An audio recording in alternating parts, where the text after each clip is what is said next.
Chapter 26. Although the changes in his body came a little suddenly, Charlotte quickly reacted. He knew that this was a sign of exiting the past mode. In this case, Charlotte had no choice but to give up the idea of investigating the strange vortex. However, just before his vision became blurred, he seemed to see that the vortex was shrinking. He wondered if it would slowly disappear. Forget it. Looking in that direction again, Charlotte muttered to himself, then controlled the magic power in his body that was becoming less and less due to the loss, jumped down from the top of the mountain, and returned to Myra and the others. "Charlotte, brother Charlotte!" Myra and the others shouted when Charlotte came back. Charlotte just nodded to the two of them, then walked to the side and sat down with his back against a big rock. After feeling his physical condition at the moment, Charlotte suddenly smiled bitterly. His current situation could be described as terrible.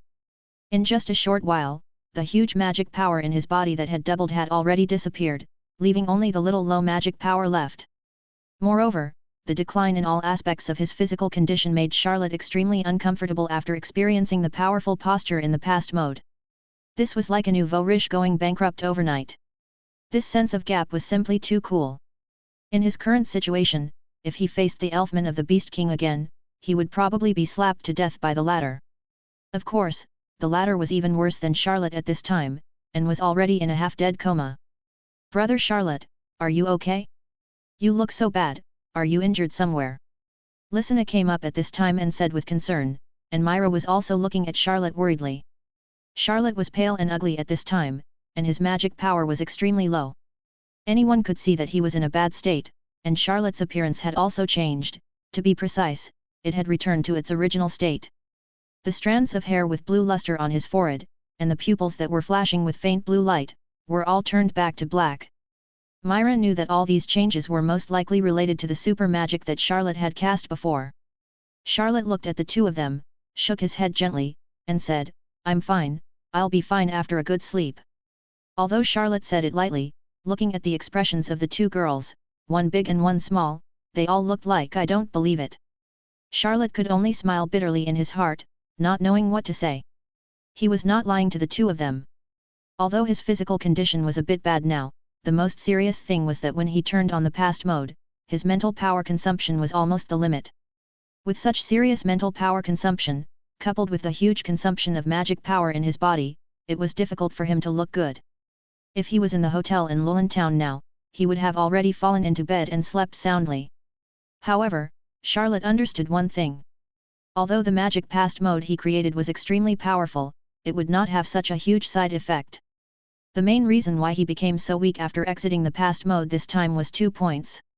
First, this was the first time Charlotte used this magic, and his mastery of this magic was not proficient enough, and his control was not skillful enough. If he could control himself to exit the past mode a little earlier, then even if his condition would decline, it would not be so serious. Second, that was Charlotte himself. He was courting death, challenging his limits. When he first created this magic, being able to summon a past body from the long river of time was already a great feat, but he did not stop there. Instead, he poured all his mental power into it and forcibly summoned a second past body at the most extreme level, directly opening the past mode X2. Under the circumstances at the time, even if he only received one past body, the initial past mode could easily defeat the Elfman of the Beast King's body, so it was no wonder that his behavior at the time was courting death. After entering the past mode X2 to such an extreme, Charlotte was naturally very happy in this mode, but after exiting this mode, he naturally felt bad. After clearly understanding these 2 points, Charlotte will naturally grasp the degree when using this magic in the future, and will not easily challenge the limit unless it is absolutely necessary. In addition, after enjoying the powerful power of the past mode, Charlotte has decided to work harder to hone his mental will in the future, so that he can open a more powerful past mode and maintain it for a longer time. Although Myra and Lysina didn't quite believe Charlotte's words that a good night's sleep will do, Charlotte insisted on saying so they had no choice but to believe it. Moreover, there was Elfman who was in a more serious condition and needed them to take care of him. Although neither of them knew healing magic, they were still good at basic wound bandaging. Since Myra was also injured, most of the task of bandaging Elfman's wounds fell to Lysina. Soon, under the girl's skillful hands, Elfman turned into a mummy. Charlotte looked tired and had a bad complexion.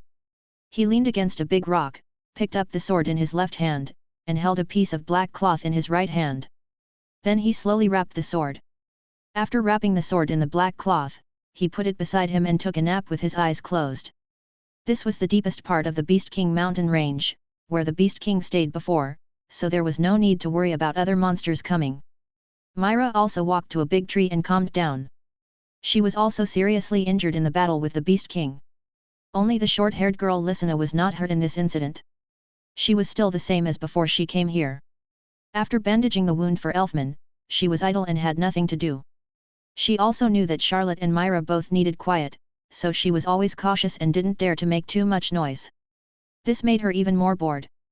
In the end, the most she had done during this period of time was to stare at Charlotte's handsome face when he was resting. It was a feast for the eyes. It was not until night fell that the little girl felt a little tired, and then fell asleep peacefully. Chapter 27. In the Beast King Mountains, it was quiet and peaceful. In the blink of an eye, a night passed. Hey! Charlotte opened her eyes, stood up and stretched her arms, then took a deep breath, feeling extremely refreshed all over her body, and even more refreshed mentally. "Brother Charlotte, you're awake." A clear voice came from the side. Charlotte turned his head and saw Lysina and Myra standing beside him. Both pairs of beautiful eyes were constantly looking at Charlotte, and there was a little surprise on their pretty faces. The reason for the surprise was that Charlotte now looked full of energy, his eyes were bright, and his condition was even better. There was no trace of the weak and sluggish look of yesterday. This made them quickly understand that what Charlotte said yesterday, "It will be fine after a good sleep," really did not lie to them, it really will be fine after a good sleep.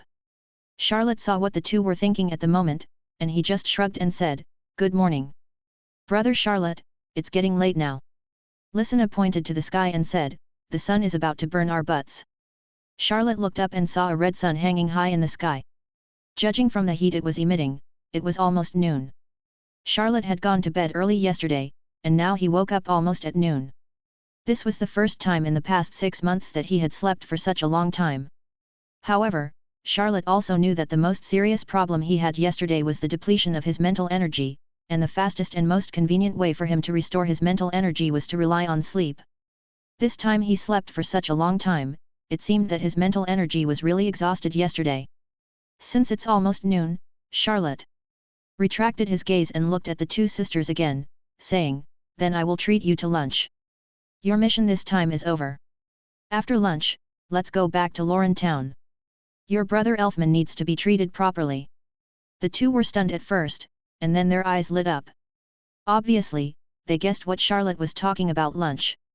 Thinking of the delicious barbecue the night before, the two couldn't help swallowing their saliva. They didn't feel very hungry at first, but at this moment, their stomachs were growling.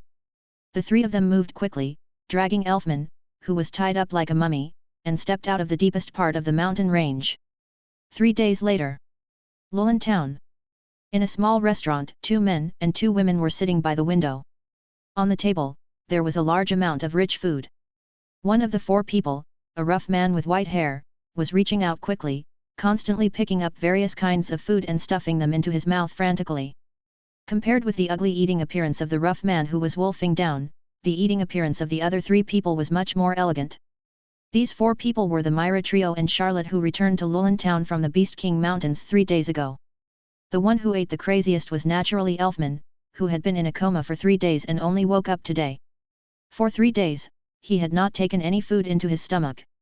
Even though he had been in a coma, after waking up, Elfman was still very hungry. Look, he started eating like crazy as soon as the dishes were served. Elfman still had a lot of bandages wrapped around his body, but compared to the mummy look he had that day, he was already in great shape. It was just that Charlotte had hit him too hard that day. Although Charlotte had held back, after some medical treatment, Elfman woke up, but the magic power in his body could not be mobilized at all, and it was obvious that he had not fully recovered. According to Charlotte's speculation, Elfman would need to rest for at least 10 days and a half months before he could recover and use magic again. However, it is worth mentioning that although Elfman's operation of forcibly receiving the Beast King in the Beast King Mountains was a bit reckless, judging from the current results, it was a blessing in disguise. Because of Charlotte's move, Elfman was not completely attacked by the Beast King, but was completely transformed into the Beast King's soul and became a part of Elfman's receiving magic. However, as I said before, Elfman is too weak. Even if he gets the Beast King's soul, he doesn't have enough magic power to receive it in a short time. If he receives it by force, the scene in the Beast King mountain range will inevitably be repeated. I believe that Elfman, who has learned a lesson, should not be so stupid. Therefore, no matter how much he covets the power of the Beast King's soul in his body, Elfman can only endure it until he has enough magic power to control this power before he can receive it. The meal took a long time, and no one said much during this time. The atmosphere between them seemed a little weird. As for the reason, they all knew it, because this meal was not just an ordinary lunch, but also their farewell meal. From the moment they entered the restaurant, the little girl Lisina kept frowning her cute little face, and she ate in small bites. This was not because of her ladylike nature, but simply because she had no appetite. Even Myra, although not as obvious as Lisina, had a somewhat unnatural look on her face, and she would glance at Charlotte from time to time, with a special light flashing in her eyes. Charlotte, on the other hand, always looked indifferent, eating the food in the bowl by himself, and was not affected by the emotions of the two girls at all, at least on the surface. As for Elfman, let's not talk about him. Chapter 28. Inside the small restaurant, looking at the leftovers on the table, Charlotte put down his chopsticks and spoke softly, breaking the strange silence between the four of them. Everyone has almost finished eating. Charlotte's eyes first glanced at the two girls, and finally fell directly on Elfman. It can be said that most of the food on the table went into this guy's stomach. Seeing Charlotte's gaze, Elfman immediately touched his obviously swollen stomach and said quickly, "I'm full, I'm full. We have finished eating too." Myra also said softly, only Lisina lowered her head and did not speak. "Now that you have eaten," Charlotte retracted her gaze and said calmly, "then we should leave too." This leaving didn't just mean leaving this restaurant, but also leaving this town. Half an hour later. Outside Lulen Town. "Charlotte, although I have said this to you many times, I still want to say thank you again before I leave. If it weren't for you, let alone completing this mission, I'm afraid it would be a question whether we can get out alive." Myra and the other two stood together, looking at Charlotte on the other side, and Myra thanked him sincerely again. Charlotte waved his hand, raised his hand to rub his ears, and said, "I don't know how many times you have heard this sentence in the past few days, so there is no need to say it anymore. My ears are about to get calluses." Myra smiled when she heard it. She had indeed repeated many similar words of thanks in the past few days. And this just proved how grateful she was to Charlotte for this Beast King incident. "After leaving here, we plan to go back to the guild directly." Myra looked at Charlotte and said, "What about you? As a wandering wizard, what are your plans for the future? What else can I plan?" Charlotte looked up at the sky and said in a very casual manner, "A wandering wizard, of course, wanders around." "Brother Charlotte." Hearing what Charlotte said, Lisina, who had been standing aside without saying anything, suddenly shouted, and then said, "If Brother Charlotte has nowhere to go, why don't you come to our fairy tale? Fairy tale is the best guild in the world, just like home. Brother Charlotte, you will definitely like it here after you come." "Yes." Myra's eyes lit up, and she praised Lisina's suggestion in her heart. Then she smiled confidently and said, "If Charlotte has this intention, I can recommend you to the president. My face is still very useful in the guild. And, as Lisina said, you will definitely like our guild after joining." Although Elfman did not speak, he nodded heavily to Charlotte. He fully agreed to Charlotte, his lifesaver, joining his guild. "Home." Charlotte muttered to himself, and a certain string in his heart was slightly plucked because of this word. To be honest, what Lisina and the others said did make him a little moved. In the past 3 days, in the process of getting along with the two, his impression of them has been constantly improving. As for Myra, Charlotte didn't know what her personality was like before, but after getting along with her for 3 days, the personality she showed was completely different from when they first met in the Beast King mountain range. If you want to describe it in 4 words, it would be gentle as water. Charlotte is confident that if Myra takes off the little girl's decorations on her body and puts on a slightly ladylike dress, combined with her beautiful face, she will definitely become a peerless beauty that will fascinate the magic world. What Charlotte didn't know was that his idea really happened after Myra returned to Fairy Tale, and the change in her personality surprised everyone in Fairy Tale for a long time at the beginning. But no matter how they asked, Myra's answer was only that gentle and peaceful smile. Perhaps only Lysina and Elfman, who were involved, knew the key point. The change of their sister Myra was only because of what happened in the Beast King mountain range. Of course, there might also be that person. And Lysina. Charlotte could never be cold to this girl with a sweet smile who always called him brother. Her smile seemed to be able to melt everything.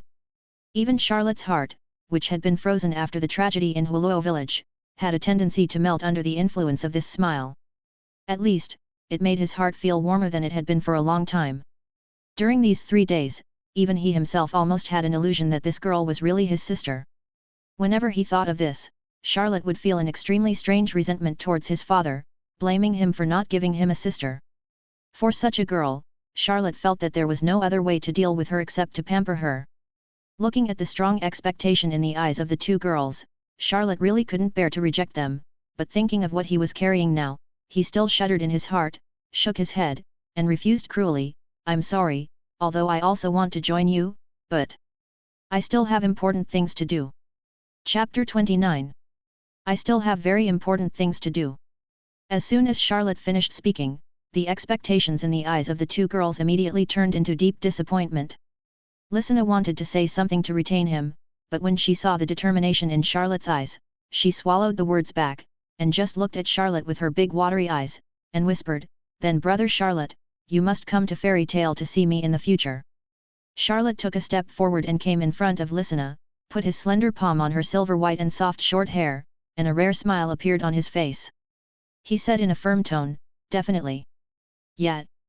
Lysina nodded with satisfaction, and then suddenly said, "Brother Charlotte, you look so beautiful when you smile." "Hey!" Xiaoluo was stunned for a moment, then suddenly realized something. Thinking carefully, it seemed that he had laughed less and less since leaving Huluo village. "Brother Charlotte, promise Lysina that you will smile more in the future, okay?" Because, Lysina's face flushed, she puffed her lips, and then said loudly, "Because brother Charlotte is the most handsome when he smiles." Hearing Lysina's somewhat nonsense request, Charlotte couldn't help but chuckle, touched her head again, nodded and smiled, "Okay." He had just rejected this little girl once, he couldn't reject her a second time, otherwise he would be really angry. As a competent brother, he couldn't let his sister be unhappy. After getting Charlotte's answer, Lysina smiled happily. It turned out that brother Charlotte still loved her very much. After chatting casually for a while, the few people finally decided to leave. Myra and the other two left first. Outside the town of Lulen, looking at the back figure gradually disappearing in the distance, Charlotte retracted his sight, and the smile on his face also converged. He returned to his cold look again, then gently put on the black robe on his head, turned and walked in another direction. What he said before that there was an important thing to complete was not just perfunctory to the two of them, but there was really something very important waiting for him to complete. This thing is, revenge. In the past 6 months, he has never forgotten the oath he made in front of the graves of hundreds of villagers in front of Huluo village. Eligor, the god of death. He wanted to kill this man who destroyed everything for him all the time. But because of his strength before, he could only suppress this hatred in his heart and spend all his time practicing to improve his strength.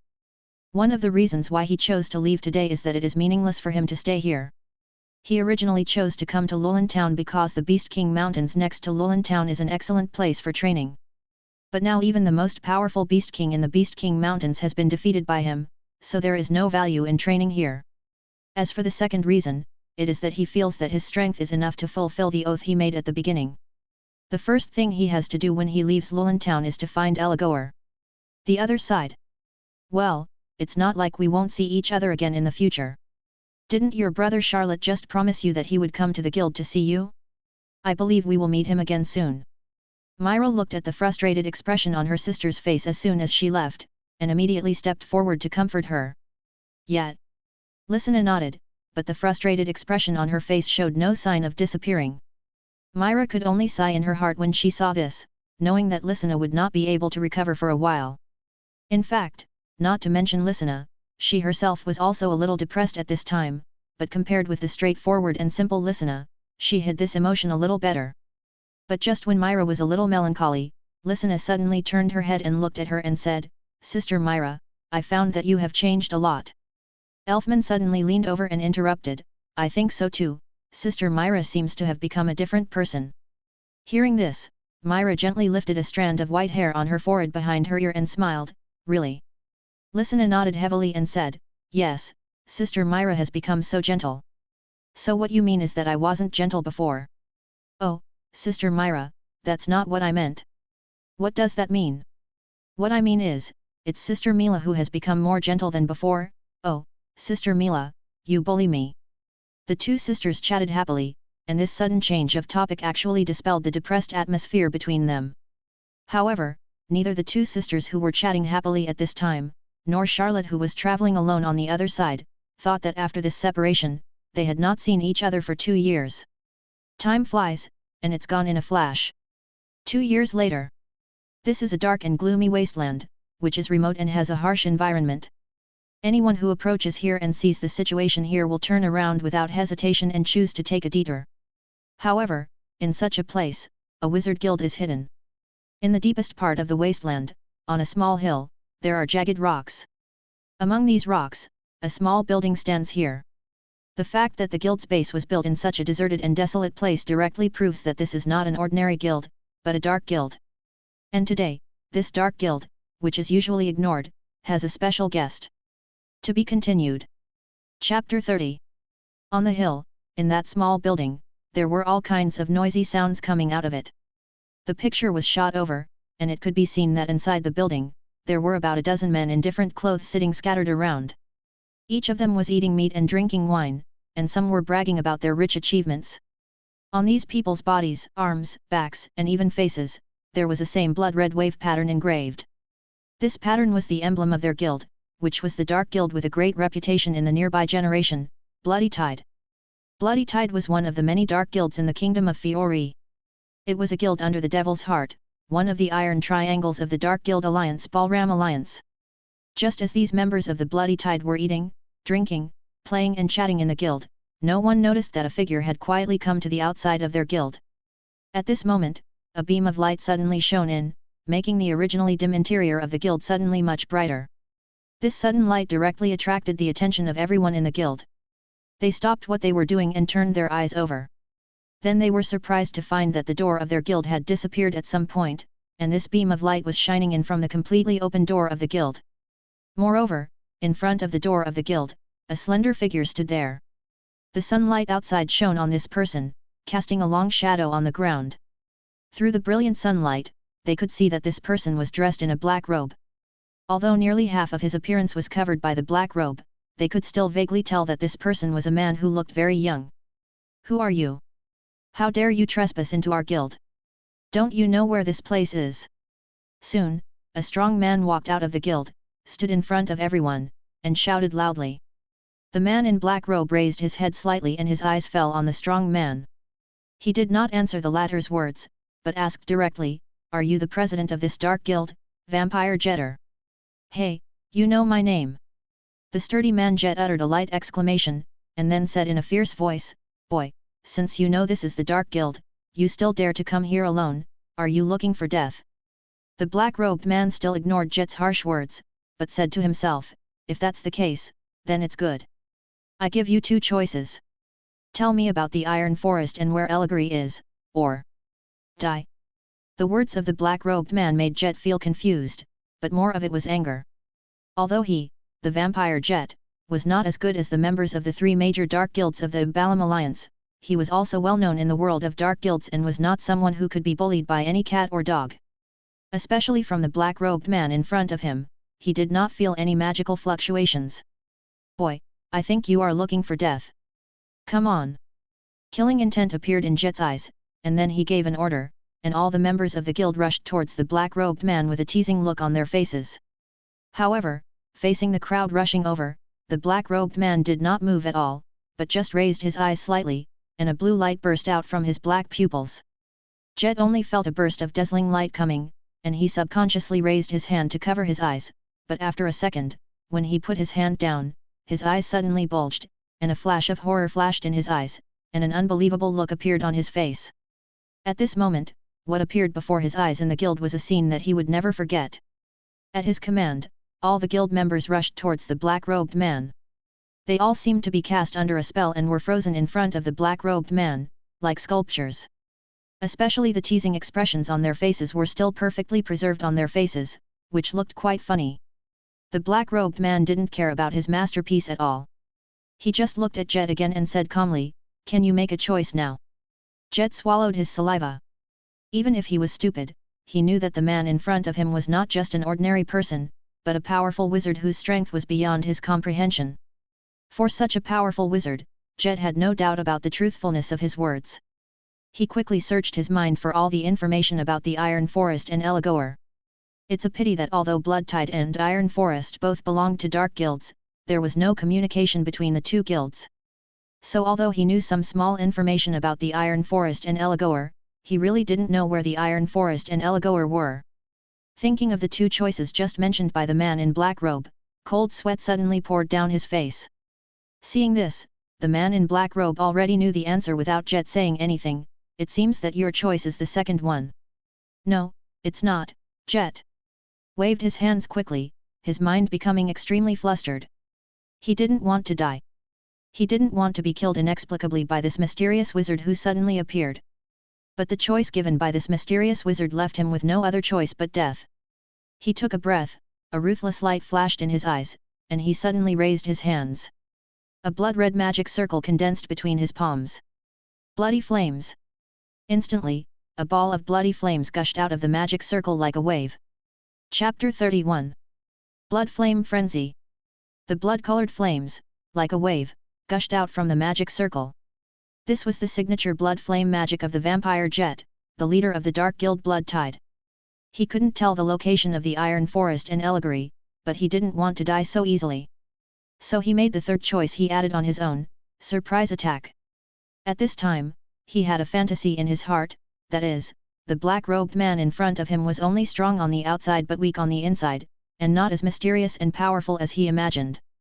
In this way, his surprise attack would have hope, and he would be able to survive. However, fantasy is just fantasy after all. In the eyes of the black-robed man, this choice of his was no different from the second choice. In the end, it would all be death anyway, and at most they would fight back before death. At this time, the wave-like blood flames rolled in the air, and then swept down towards the black-robed man in Jet's expectant eyes. But in the next moment, Jet's eyes' expectation slowly turns into horror, and then despair.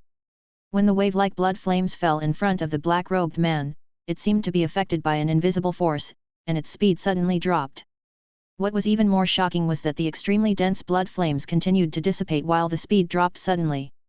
In a moment, the blood flames turned into nothingness and dissipated in the air. Plop! Seeing this strange scene, Jet felt powerless, and then bent his legs and knelt on the ground. If the man in front of him used pure powerful magic to deal with him, he would be afraid, but he would not be so terrified. However, he never saw the black-robed man show any signs of taking action from beginning to end. However, whether it was the guild members who were frozen or the blood flames that dissipated into the invisible, they had proved the strength and terror of this man.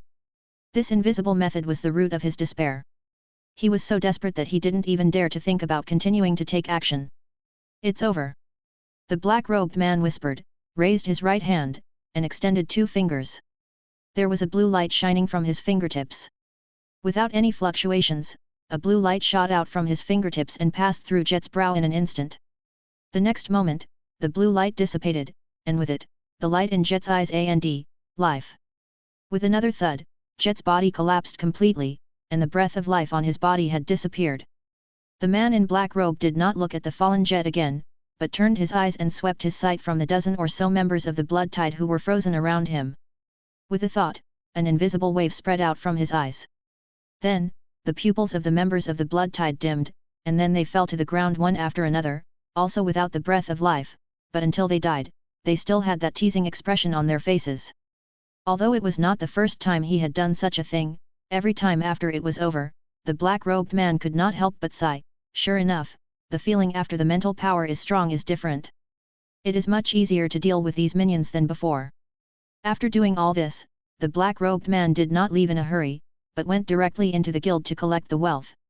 The wealth in these dark guilds came from illicit sources, and many of them were not small. With the idea of not giving up for nothing, he did not feel the slightest bit of guilt. And looking at his familiar appearance, it was obvious that he had done this kind of thing many times. He moved quickly and walked out again soon. He looked around the entire guild and said to himself, same old. After saying that, he raised one hand, and a touch of red light flew out of his hand and fell on a wall. The red light dissipated, revealing a red lotus pattern that seemed to be engraved on the wall. After it was over, the black-robed man smiled with satisfaction and turned to leave the guild. As he stepped out of the guild, an invisible wave spread out from his body. Then, it was seen that this small guild building suddenly decayed, as if it had experienced thousands of years in this moment. When the black-robed man walked away, the entire building, except for the small wall engraved with the red lotus pattern, had disappeared. Not far away, the black-robed man took off the black robe on his head while walking. The brilliant sunlight shone on his handsome face. The edges and corners on his face became more distinct, less immature, and more mature. Although the change was not small, it can be seen that this was Charlotte 2 years later. Of course, in the past 2 years, Charlotte's body has changed not only these, but also his strength.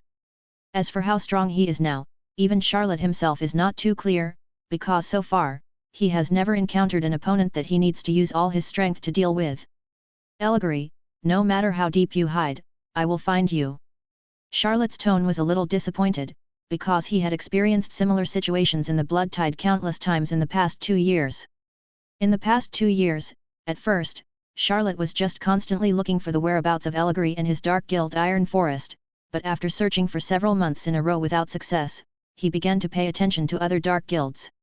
He thought that since they were all dark guilds, there might be a lot of clues about Eligor. Compared with just looking for one Iron Forest, it would be much easier to find any dark guild. But the idea was good, but the final result was disappointing. Most of the situations were the same as the experience of the blood tide this time. Therefore, he understood that although they were all dark guilds, there were very few connections between them.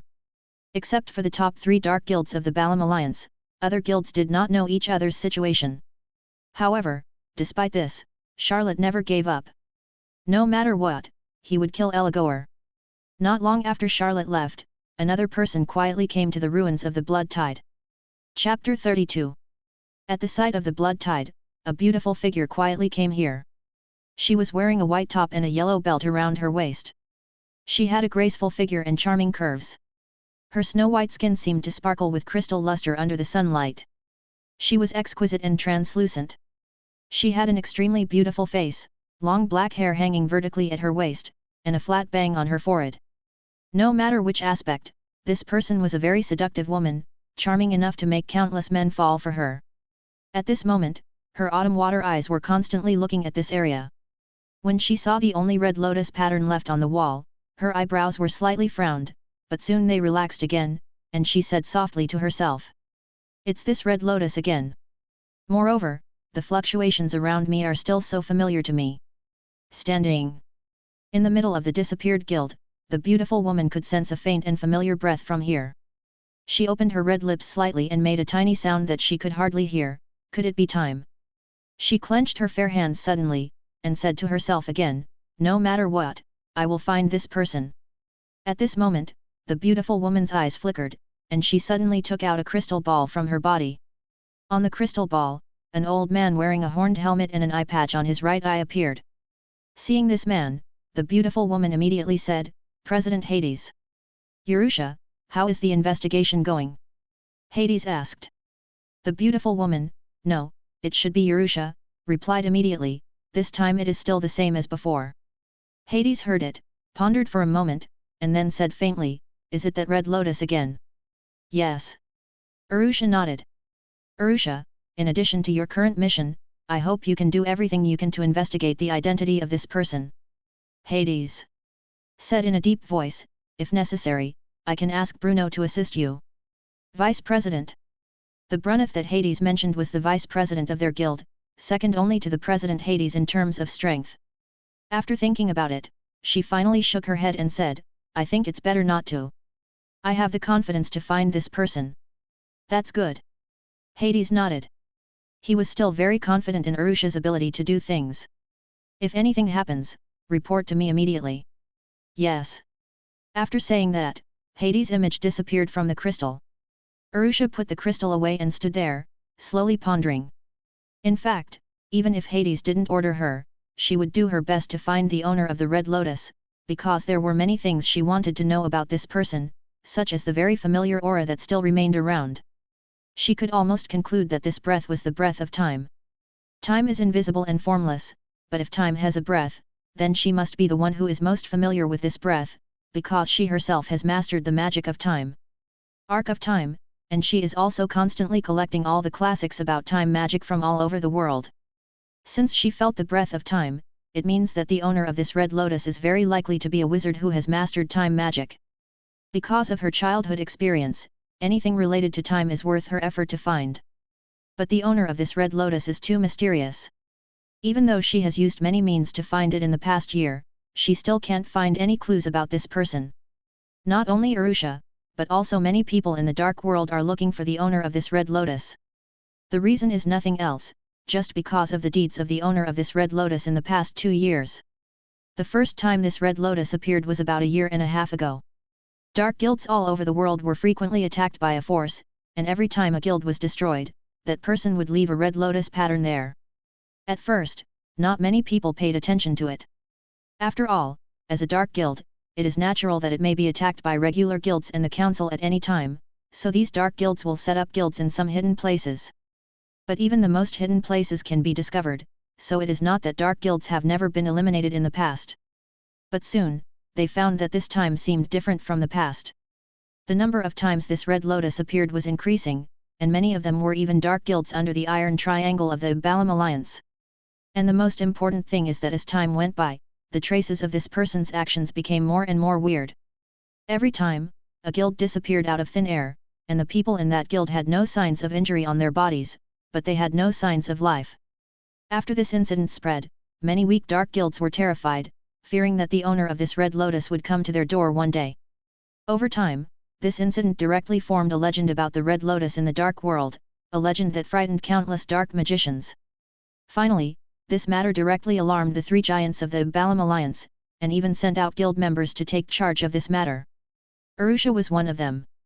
However, unlike other people who investigated, Arusha was not concerned about what the Red Lotus Master had done, because she could do those things as well, but she might not be able to do them so cleanly and perfectly. What she cared about was the magic used by the Red Lotus Master. If it weren't for this, as the leader of the 7 followers of Purgatory of the Devil's Heart, and with her own mission, she could completely ignore this matter and just send someone else. Their guild has many strong people. Chapter 33. In fact, the legend of the Red Lotus is not only known in the dark world, but also in many regular guilds and councils. Many people know about it, but they don't have the ability to look for it like the people in the Dark Guild. After all, since this person only attacked the Dark Guild, he belongs to their light side, so they are more curious about the identity of the owner of the Red Lotus. Of course, they also talked about this matter privately. The owner of the Red Lotus that caused a legend in the dark world is naturally Charlotte. Although Charlotte himself knows that his deeds in the past 2 years have caused quite a stir in the dark world, he doesn't care. The people in the Dark Guild are looking for him, and he is also looking for people from the Dark Guild. Half a month later. In the port city of Harjun. Early in the morning, a hint of white just rose in the sky, and the sky began to brighten. In a small house in a row of houses near the sea, a black-haired man in a black shirt rubbed his slightly sleepy eyes, opened the window, stretched his body, looked at the clear blue sky outside the window, and sighed. It's another sunny day. Seeing people starting to appear on the street below, the black-haired man suddenly shouted to a middle-aged man in front of his door, "Hey, isn't this Uncle Crew? Going fishing so early?" Hearing the shout, the middle-aged man Crew turned around immediately, and when he saw the black-haired man in front of the window, he said with obvious surprise in his tone, "Charlotte, you are at home, it's so rare to see you." This black-haired man is naturally our protagonist Charlotte. Feeling the deep surprise in Crew's tone, Charlotte scratched his hair, laughed and said, "Yeah, I just came back yesterday." "You kid." Crew also laughed and said, "How about it, if I meet you back once, do you want to go fishing with me? I will treat you to a seafood dinner tonight." "Wow." Charlotte rubbed her stomach and said loudly, "After hearing what you said, Uncle Crew, my stomach can't help but growl. But forget about going out to sea to fish, I haven't had breakfast yet." "Okay." Although Charlotte refused, Crew didn't care much and said with a smile, "In that case, go and have breakfast." I'll leave first. Well, I wish you good fishing. That's for sure.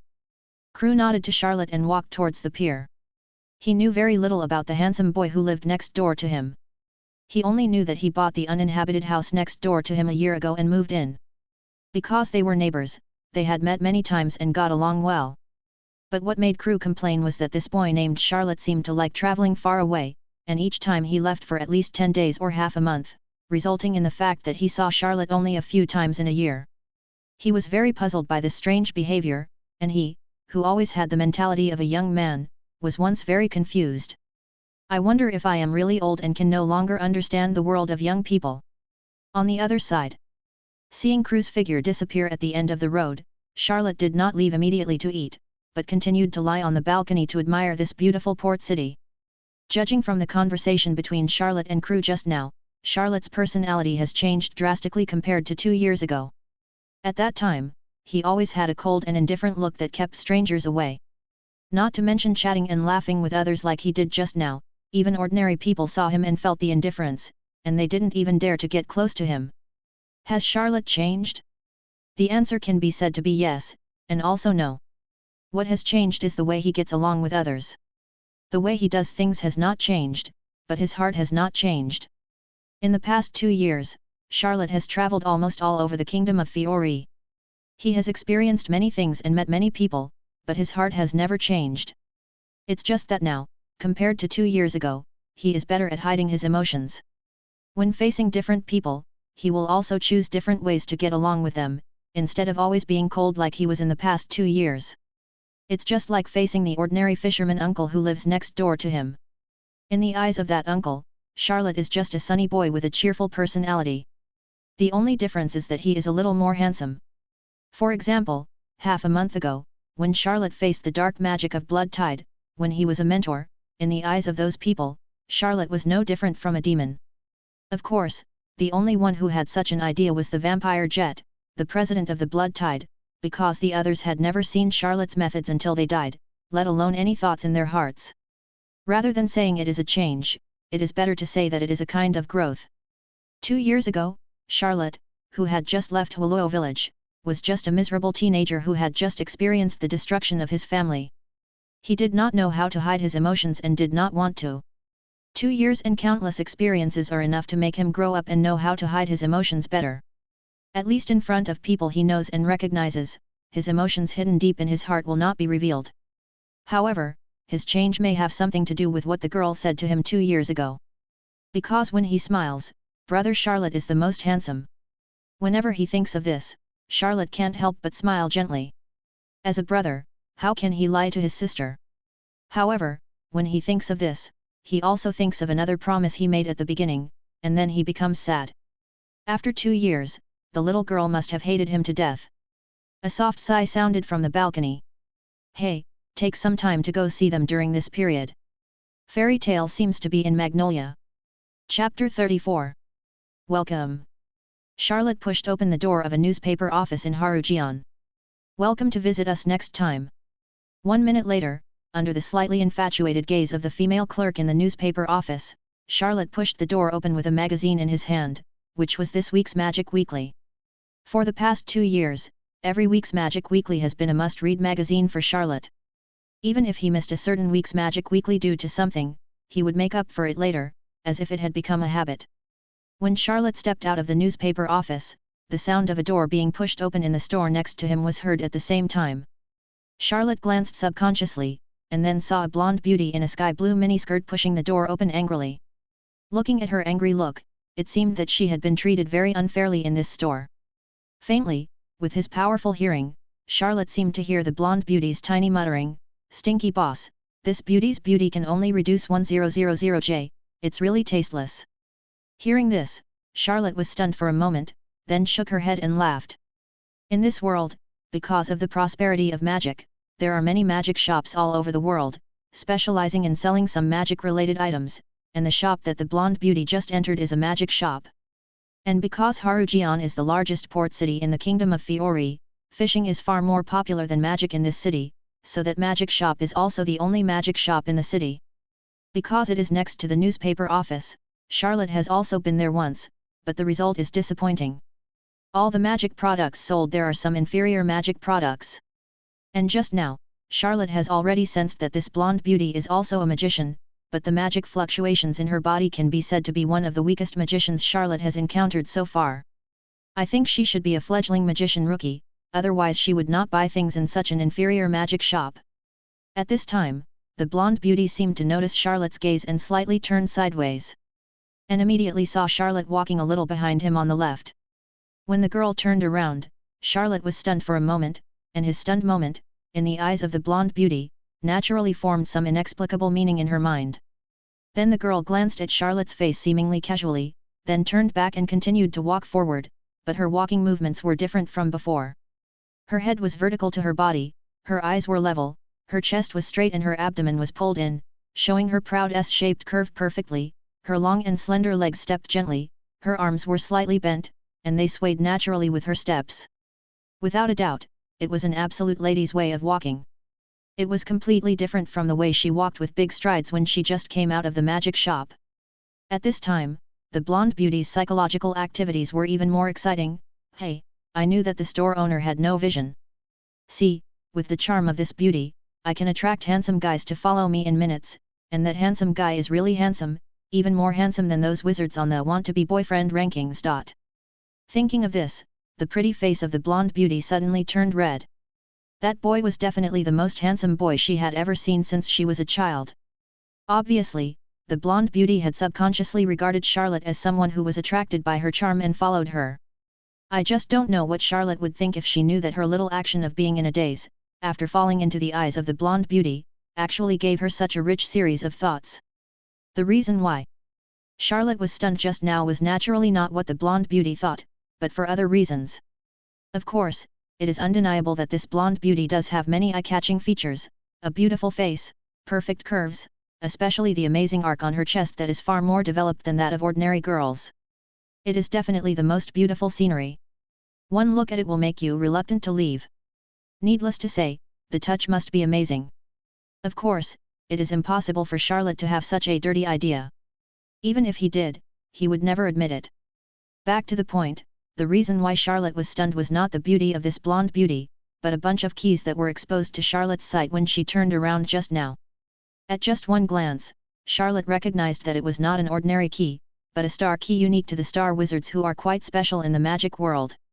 With these keys, the star wizards can open the door to the star world and summon various star spirits to fight. Due to some special reasons, star wizards are considered to be relatively rare wizards in the magic world.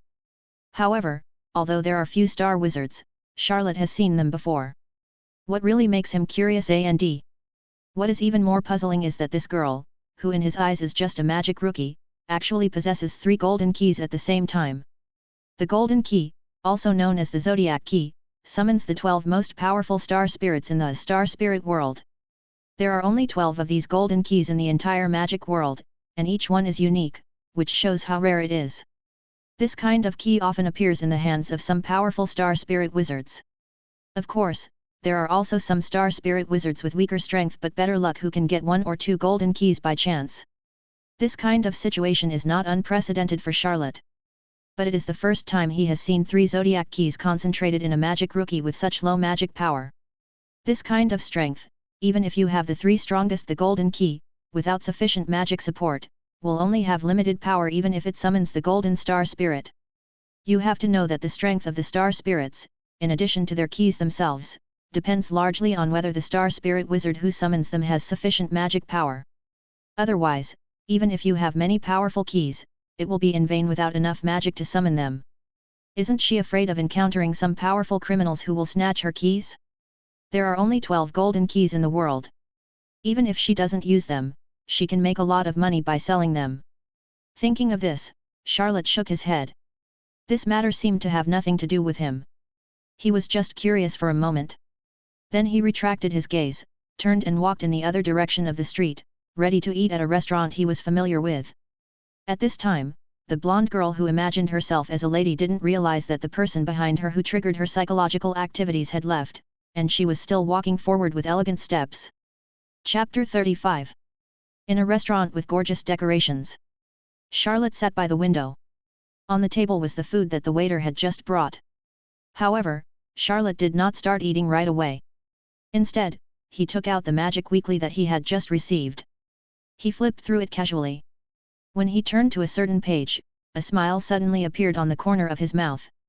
As expected, fairy tale is on the list again. From his tone, it seemed as if he had expected this. He continued to flip through the pages, and soon he had turned to the last few pages of the magazine, which were the pages with various rankings. Myra. Charlotte murmured softly.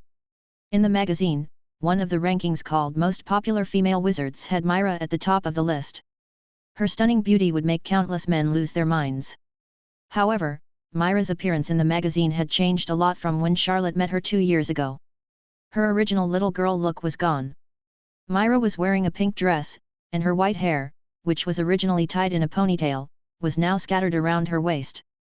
The front strand of hair was tied up with a ribbon, and her charm value has only increased compared to 2 years ago. When Charlotte saw Myra's big change in the magazine for the first time, she was a little surprised for a while. Even though she has seen Myra dressed like this many times now, Charlotte still sighs occasionally. At this time, 3 more people came into the restaurant, a combination of 2 people and a cat. If Charlotte could look up at this time, she would find that the one walking in front of the 3 people at this time was the blonde beauty. Although Charlotte did not see her, the blonde beauty saw Charlotte, who was reading a magazine by the window at the first sight when she entered the door. She was very impressed by this man with explosive appearance and who had followed her. Although I don't know why this person sneaked away later, I didn't expect to meet him again so soon. The blonde beauty came up with 1 person and 1 cat, but she didn't plan to get close to this person, but when she approached and glanced at the magazine in Charlotte's hand, her eyes suddenly lit up, and her body seemed to lean towards him uncontrollably. Hey, do you like fairy tale too? The blonde beauty looked at the magazine in Charlotte's hand with shining eyes. That's Myra Jane, she is my favorite wizard. Charlotte stared blankly at the girl who suddenly jumped in front of him, especially when she rushed up to him with a roar, and the majestic chest was almost touching his face. Charlotte could clearly see the flickering white in it. After seeing the girl's appearance clearly, he naturally remembered that she was the magic rookie with 3 golden keys he met before. But now it seems that she is not only a rookie in magic, but also a novice in life. Charlotte closed the magazine in his hand, then smiled and said, "Yes, I like the Fairy Tale Guild very much." "Me too." Hearing Charlotte's words, the blonde beauty was immediately delighted, and then she sat down next to Charlotte without any hesitation, holding her hands, her eyes twinkling with stars, and said with a face full of longing, "I dream of joining Fairy Tale. I think if I can join, I will definitely be able to become an independent wizard. But it must be very difficult to join such a popular guild. I really want to join it." At this point, the girl's expression became unusually firm. Although she said it was difficult, her face showed such a firm expression. Thinking of this, Charlotte smiled and said, "Then you must work hard. I believe you can definitely join the guild you like." "Yeah." The blonde was immediately encouraged and nodded heavily. Charlotte's eyes moved slightly, and the man and cat who came in with the blonde were already sitting opposite him. The blonde also looked over, and when she saw the man and cat, she seemed to think of her actions just now. After a moment, she jumped up from her seat, yelled, bent over and apologized to Charlotte, "Ah! I'm so sorry, I disturbed your meal because I saw Fairy Tale." Charlotte looked at her with a smile, then looked at the man and the cat in front of him, shook his head and said, "It's okay, let's eat together if you don't mind." "Oh! Sorry to bother you." The blonde was stunned for a moment, then she bent down to apologize to Charlotte, not noticing that her white chest was completely reflected in Charlotte's eyes when she bent down. After sitting down again, Lucy said, My name is Lucy. Please give me your advice." "My name is Charlotte," Charlotte said, and then looked at the man and the cat again, with a twinkling light in his eyes, as if he was very interested in them. "They are too," Lucy was just about to introduce this man and cat, but she got stuck halfway through. She turned her head to look at them and said something that made Charlotte speechless, "What are your names?" The man sitting opposite Charlotte was a boy with pink hair. After hearing what Lucy said, he immediately showed a big little face, "My name is Natsu, and it's Harpy." Then he pointed to the blue kitten next to him, and the blue kitten even called out love. It was so cute and lovable. Looking at this man and cat, Charlotte touched her chin, and then said to Lucy in an inexplicable tone, "Don't you know them?" Lucy was stunned, and then said, "I just met them, and they just helped me a lot, so I specially invited them to dinner here." "So that's it," Charlotte nodded slightly, and she already understood something in her mind.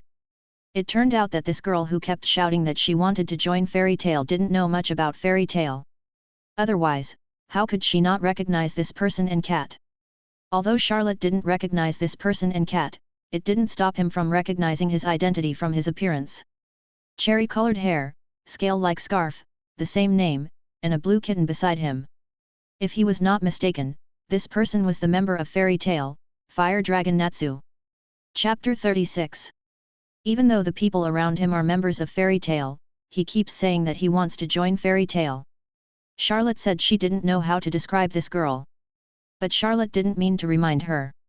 She wanted to know how wonderful her expression would be when she knew that the boy she invited to dinner was a member of the Fairy Tale she dreamed of joining. Soon the waiter brought another pile of food, filling the entire table. Natsu and Happy, no, to be more precise, one man and one cat, their eyes lit up immediately. "I'm eating." As he said that, Natsu grabbed the food in front of him and stuffed it into his mouth. The kitten Happy beside him also picked up a piece of fish that was not much smaller than his body and happily ate it. Seeing Natsu's amazing appetite, Lucy's heart began to ache. That was all her money. But this was the treat she agreed to, so she had to bear it no matter how painful it was. During the meal, Lucy would occasionally find a topic to talk to Charlotte, appearing very active, and Charlotte would reply casually. As for Natsu and Happy, they were like starving ghosts, completely immersed in the food on the table, and had no time to talk. At the end of the meal, Lucy mentioned another thing. "I forgot to tell you," Lucy said with a smile, "tonight, the Fire Dragon of Fairy Tale will hold a party on the ship at sea, and he also invited me to go. I think I will be able to join Fairy Tale soon." "Fairy Tale, Lord Fire Dragon." Charlotte paused while eating and looked at Natsu sitting opposite him, frowning slightly. Wasn't the Fire Dragon of Fairy Tale sitting here eating and drinking? "Are you sure it's really the Fire Dragon from Fairy Tale?" Charlotte narrowed her eyes and looked at Lucy and said. "Of course." Lucy nodded and said, "I saw her use the gorgeous fire magic with my own eyes, but her character is, but since he admitted it himself, I think it can't be wrong." "So that's it." Charlotte nodded, and he already understood what was going on. He was indeed a rookie wizard, and he was easy to fool. Thinking of this, he looked at Natsu across from him. At this time, after Lucy finished speaking, the latter also stopped eating. He turned his head and looked at the kitten Happy beside him. As a partner of Natsu for several years, Happy immediately understood the meaning in his eyes. "I wish you success tonight," Charlotte said to Lucy with a smile. Upon hearing this, the latter nodded repeatedly and said, "I will definitely work harder. If you were pretending to be someone from another guild, I might have turned a blind eye, but since it was Fairy Tale, I had no choice but to take action. After all, that was my sister's favorite guild." Charlotte smiled, but a hint of frost flashed in the depths of her eyes, and she thought to herself. After a moment, Charlotte stood up and said with a smile, "You are all done eating, I will treat you to this meal." "Ah! How can I be so embarrassed?" Although she said this, the smile between Lucy's eyebrows completely exposed her true thoughts. "Thank you for the treat." Natsu and Happy suddenly fell to the ground, bowed 90 degrees, and performed a great ceremony to Charlotte. This exaggerated scene immediately attracted the attention of other diners in the restaurant. "How embarrassing!" Lucy covered her face. Charlotte didn't care much, just shook his head and smiled, then said, "Then I'll leave first, we'll meet again if we're lucky." After saying that, he turned around and left the restaurant directly. The sun sets in the west, the moon rises, and the stars twinkle. In the blink of an eye, the night falls, but under the bright moonlight and the stars in the sky, plus the lights in every household, the whole of Harjun is still bright in the night. In a small house near the sea, Charlotte stood on the roof and looked out at the sea. In his sight, he could see a cruise ship parked on the sea not too far from the coast, with bright lights. Charlotte knew that it was the ship that Lucy mentioned during the day, the Fire Dragon that held the party. "I want to see who is so brave that he dares to show up as a wizard from Fairy Tale." Charlotte narrowed his eyes slightly and murmured softly. However, just as he was about to act, a stream of light suddenly flew up from the dock, and the direction of the flight was exactly where the cruise ship was. That's it. Charlotte looked far away and immediately saw a kitten with white wings carrying a pink-haired boy flying quickly in the air, Natsu, and happy. Seeing this, Charlotte couldn't help but chuckled. That's right, the fairy tale people are here, why do they need an outsider like me to take action? I'll just wait here for good news. After saying that, Charlotte sat down on the roof and looked at the cruise ship from afar. However, he always felt that he seemed to have forgotten something, but he couldn't remember it for a while. Not long after, a flash of fire appeared on the brightly lit cruise ship. Charlotte's eyes lit up, but then he was confused again, because he only felt the existence of a magical power in the flash of fire, and that magical power was not very strong. At this moment, a sudden flash of inspiration came to his mind, and he slapped his forehead. I almost forgot that fairy tale's fire dragon Natsu is a dragon slayer who has mastered the ancient dragon slayer magic, and dragon slayers seem to have a common feature, that is dizzy transportation. Chapter 37. Fairy Tale can be said to be the most popular guild in the past 2 years. In the past 2 years, a large number of potential magic stars have emerged, and the fire dragon Natsu is one of them. Mastering the ancient dragon slayer magic, he naturally has great combat power, and his destructive power is even more amazing. In previous missions, because of this amazing destructive power, he has left a lot of reputation. Although Charlotte didn't know what the fake fire dragon was like and what kind of strength he had, in his opinion, if the fairy tale wizard couldn't even deal with a guy who pretended to be him and swindled everywhere, it would be too bad. However, just now he only thought of the powerful combat power of the dragon slayer wizard, but forgot that every dragon slayer wizard has a common feature, seasickness. This means of transportation naturally includes ships. After understanding it, Charlotte also understood why there was only a weak magic power in the explosion just now. Obviously, Natsu, the dragon slayer wizard, got seasick when he got on the ship. But just when Charlotte was about to rush over, his footsteps stopped again. He felt that there was a very special water attribute magic on the sea surface, and then he saw that on the sea surface, a white line slowly rose. This white line was a high wave, and this wave was roaring towards the port at this time, and the cruise ship was also driven by this huge wave and crashed into the port. Whether it was the huge wave or the cruise ship, once it rushed to the port, it would cause great damage to the port. In serious cases, even the houses near the sea would be affected. Charlotte would not allow this to happen. This is where he is staying temporarily. He kicked his feet lightly, and the whole person jumped off the roof, and then quickly came to the dock, looking straight at the huge waves sweeping towards here. There is a very strong water attribute magic in this wave, which is obviously created by magic. Under this huge wave, Charlotte, standing alone in front of the pier, was as small as an ant, as if the wave would bury him and the pier together as soon as it fell. The strong sea breeze blew Charlotte's black hair, and his pupils reflected the waves in the distance. Soon, the huge waves completely occupied Charlotte's vision. At this moment, in Charlotte's pupils, a blue light flowed, and invisible waves penetrated his body. He gently raised his right hand, facing the waves with his palm, and silently said in his heart, "Stay." As if Charlotte had heard what was in her mind, the wave that was about to hit the pier and submerge it suddenly stopped, and the high splashing waves also violated the laws of nature, with no sign of falling back into the sea. In front of the pier, the black-haired man raised his hand, and the huge wave froze in front of him, as if he had held it in the air with his hand. This scene, which can only be seen in a camera, now appears in reality. This scene is like eternity. Time. Backflow. Charlotte muttered in his heart again. The next moment, the still waves suddenly flowed back, and after a few sweeps, they finally fell back into the sea. Although the waves disappeared, the cruise ship that was pushed by the waves still rushed to the shore and stopped on a beach. Of course, those who were originally on the ship were also pushed to the shore. Cough, cough, cough. On the beach, the blonde girl kept coughing. She was choked several times while being rushed by the sea water. This blonde girl was Lucy, who was tricked onto the boat by the fake fire dragon. After she finished coughing, she looked at a blue-haired woman who looked like a mermaid holding a treasure bottle in her hand and said unhappily, "Aquia, why are you rushing over with me too?" However, the mermaid named Aquia did not seem to listen to her. At this time, her eyes were looking at the pier, where there was only a black-haired man standing. That person. A strange light flashed in Aquia's eyes. Although many people saw the magical scene that just happened on the waves, most of them were fishermen from Harjun who heard the noise from here and saw it from afar through the windows. Most of them were ordinary people, and they were mostly just amazed. They didn't understand what happened specifically, nor did they know whether it was man-made. But as the initiator of the appearance of this wave, Aquia knew that the magical scene just now was caused by the black-haired man standing on the dock. That power, Aquia frowned slightly. At this moment, the black-haired man on the dock suddenly turned around and met her eyes.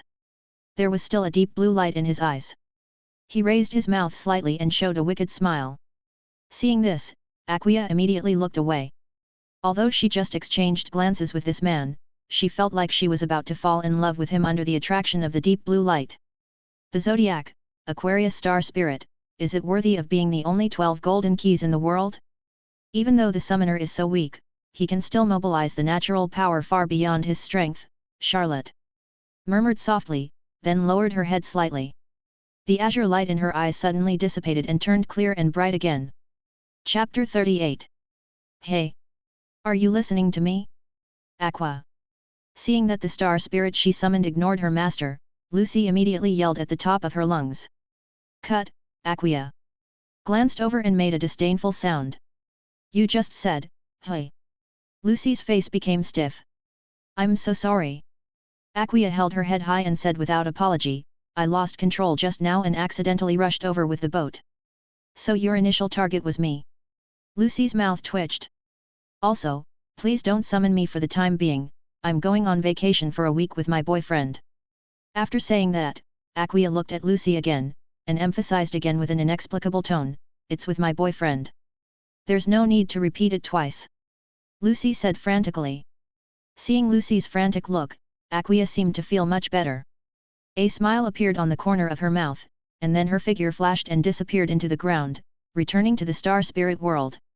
Lucy, it seems that your relationship is not very good. They. Kitten Happy said leisurely. Anyway, the matter is finally resolved. Thinking of what happened every time Aqua was summoned, Lucy couldn't help but feel a little overwhelmed. At this time, a familiar voice sounded in her ears. Were you just mocked by your own star spirit? Hearing this voice, Lucy was startled and turned around, and saw Charlotte appeared beside her without knowing when. Charlotte, why are you here? Lucy asked in surprise, but she immediately thought of what Charlotte had just said.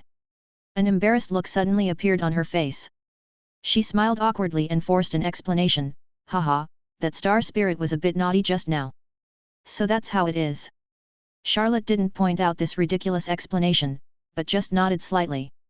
From Lucy's interaction with the Aquarius star spirit just now, it can be seen that she seems to be a little different from some of the star spirit mages she had met before. Seeing that Charlotte seemed to believe it, Lucy finally breathed a sigh of relief, but then she suddenly remembered something and shouted, Where's Natsu? Natsu is still on the boat. Said the kitten Happy. Then let's go and rescue him. Lucy said anxiously. I don't think we need to save him. Charlotte said this while walking towards the cruise ship. Lucy followed in confusion, she didn't understand what Charlotte meant. Fortunately, the kitten Happy said, I forgot to tell you that Natsu is also a wizard. Hey! Lucy was stunned. Natsu's performance on the ship before didn't look like a wizard. But what she was more curious about now was, Charlotte, you seem to have known that Natsu can do magic for a long time. Lucy asked. You'll know in a minute. Charlotte glanced at Lucy and said in a playful tone, Don't be surprised by Natsu's identity in a minute. Natsu's identity? Lucy was confused again. She couldn't understand what the man said more and more. The two people and the cat came close to the cruise ship. Under the huge waves created by Aqua, the originally luxurious cruise ship had become dilapidated. Because of the huge movement, many people had gathered to watch. Damn it, what on earth just happened? Under the cruise ship, the companions of the fake fire dragon spoke up. They still didn't know what had just happened. They were originally on the boat, but why did the calm sea suddenly blow up a wave and wash their cruise ship up? Charlotte, look, that's the guy. Lucy spotted the fake fire dragon that deceived her among the people, and she said angrily, he's simply a liar. The parties on the boat and so on are all fake. He abuses magic, deceives people, and traffics in people. Is this the wizard of fairy tale? It's so disappointing. Lucy's tone was heavy, as if she had suffered a huge blow. The guild that she had always loved and even dreamed of joining turned out to be like this, which made her really unacceptable for a while. Listening to Lucy's angry words, Charlotte looked at her with a strange expression. Did this woman just know that she was deceived and never thought that the fire dragon was fake? However, seeing Lucy's sad and grief-stricken look, Charlotte also knew that the former really liked this guild. He smiled softly and slowly said, "Believe me, Fairy Tale will not let you down." Charlotte. Lucy looked at Charlotte, tears still welling up in her eyes. For some reason, when she heard Charlotte's words, she subconsciously wanted to believe him, but then she remembered the scenes she had seen on the cruise ship before. Her heart suddenly became tangled, but in the end, she nodded gently, "Yes." Natsu. At this time, the little cat Happy beside him suddenly shouted. Lucy immediately looked in the direction where the little cat Happy shouted, and then she saw Natsu walking out step by step on the broken deck of the cruise ship. However, unlike the Natsu who always had a heartless smile on his face during the day, Natsu's face at this time became extremely gloomy. He suddenly raised his head, and there seemed to be flames burning in his pupils. His eyes were directly locked on the fake fire dragon below, and he said in a low voice. "You said you were a fairy tale wizard, right?" Chapter 39. You said you were a wizard from Fairy Tale, right? Because of the accident just now, the fake fire dragon now looks a little embarrassed, and more people are gathering around to join in the fun. I believe it won't be long before the army stationed in Harjun will hear the news and rush here, so his action this time will be completely exposed. He originally thought that it was a surefire trafficking operation, but this kind of accident happened, so he is in a very bad mood now. Now hearing the words of the guy who was vulnerable in front of him on the ship before, he immediately smiled coldly and said, "So what?" As soon as these words were spoken, Natsu, who was standing on the deck, looked even gloomier. Seeing the change in Natsu's expression, for some reason, the fake fire dragon's heart suddenly became uneasy, and he immediately ordered his men, "Get rid of him for me."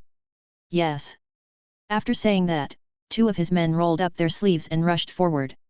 "Let me take a good look at your face." When Natsu said this, he threw his coat away. He looked at the two fake fire dragons rushing towards him with a gloomy look, and suddenly swung his right fist, directly knocking the two guys away. At the same time, the bright red guild emblem appeared on his right arm. "I am Natsu from Fairy Tale. I have never heard of you before." Natsu's voice sounded again, reaching the ears of everyone below. Upon hearing this, the fake fire dragon and his subordinates all changed their expressions. But the most shocked person at this moment was Lucy. "Fairy Tale." Lucy looked at Natsu on the deck, her voice trembling. "Natsu is the wizard of Fairy Tale." After that, she looked at Charlotte again, thinking of what Charlotte had said before, asking her not to be shocked after knowing Natsu's identity. She finally understood what this sentence meant. "Charlotte, you already knew that Natsu was a wizard of Fairy Tale?" Lucy asked. "Yet." Charlotte did not deny it and said calmly, "I recognized him when I saw him during the day." "Why didn't you tell me then?" Lucy said with a frown on her face. "I thought you liked Fairy Tale so much, you should have known it a long time ago." Charlotte looked at her with a little teasing in her eyes. For it, that, Lucy was speechless, not knowing what to say. In fact, although she really liked Fairy Tale, she didn't really know much about it. Her father was very strict with her at home, and she stayed at home most of the time, knowing very little about the outside world. She also learned about Fairy Tale from Magic Weekly by chance, and quickly fell in love with this guild. In addition to some unhappy things that happened at home, a big part of the reason she came out this time was that she wanted to join a guild she liked and become a qualified wizard, that is, to join Fairy Tale. Seeing that Lucy stopped talking, Charlotte didn't plan to continue teasing her, but turned his attention to Natsu, intending to see the legendary ancient dragon slayer magic. At this time, after hearing what Natsu said, the fake fire dragons with better memories recognized Natsu and cried out, "That emblem, Lord Pola, that's the real one. The real fire dragon." The fake fire dragon, that is, Pola, didn't look very good either. After hearing what this person said, he immediately said angrily, "Idiot, don't call me by my real name. Bora, Red Sky's Bora." As soon as the name came out, the little cat Happy already knew the identity of this person. It's the Bora who was expelled from the Wizard Guild Giant Nose a few years ago. I didn't expect that he would be here. Natsu also heard what Happy said, he shouted angrily, I don't care who this person is, if he pretends to be Fairy Tail, he must not be let go. I pretended to be you, so what? Bora knew that this matter might get out of hand, so she didn't care about anything else and decided to go all out. Flame Vortex. He opened his hands, and a fiery red magic circle appeared. Then, flames swept out from it, entwined like a whirlpool and whistled towards Natsu. Boom! The flame vortex directly hit the deck where Natsu was standing. Suddenly, a huge wave of fire rose up, submerging Natsu's figure in it. Even the cruise ship was burning with layers of flames. Natsu! Seeing this scene, Lucy exclaimed immediately. On the other hand, Charlotte and Happy on the side did not look nervous at all. Charlotte's eyes flashed with a hint of mockery and sneered continuously.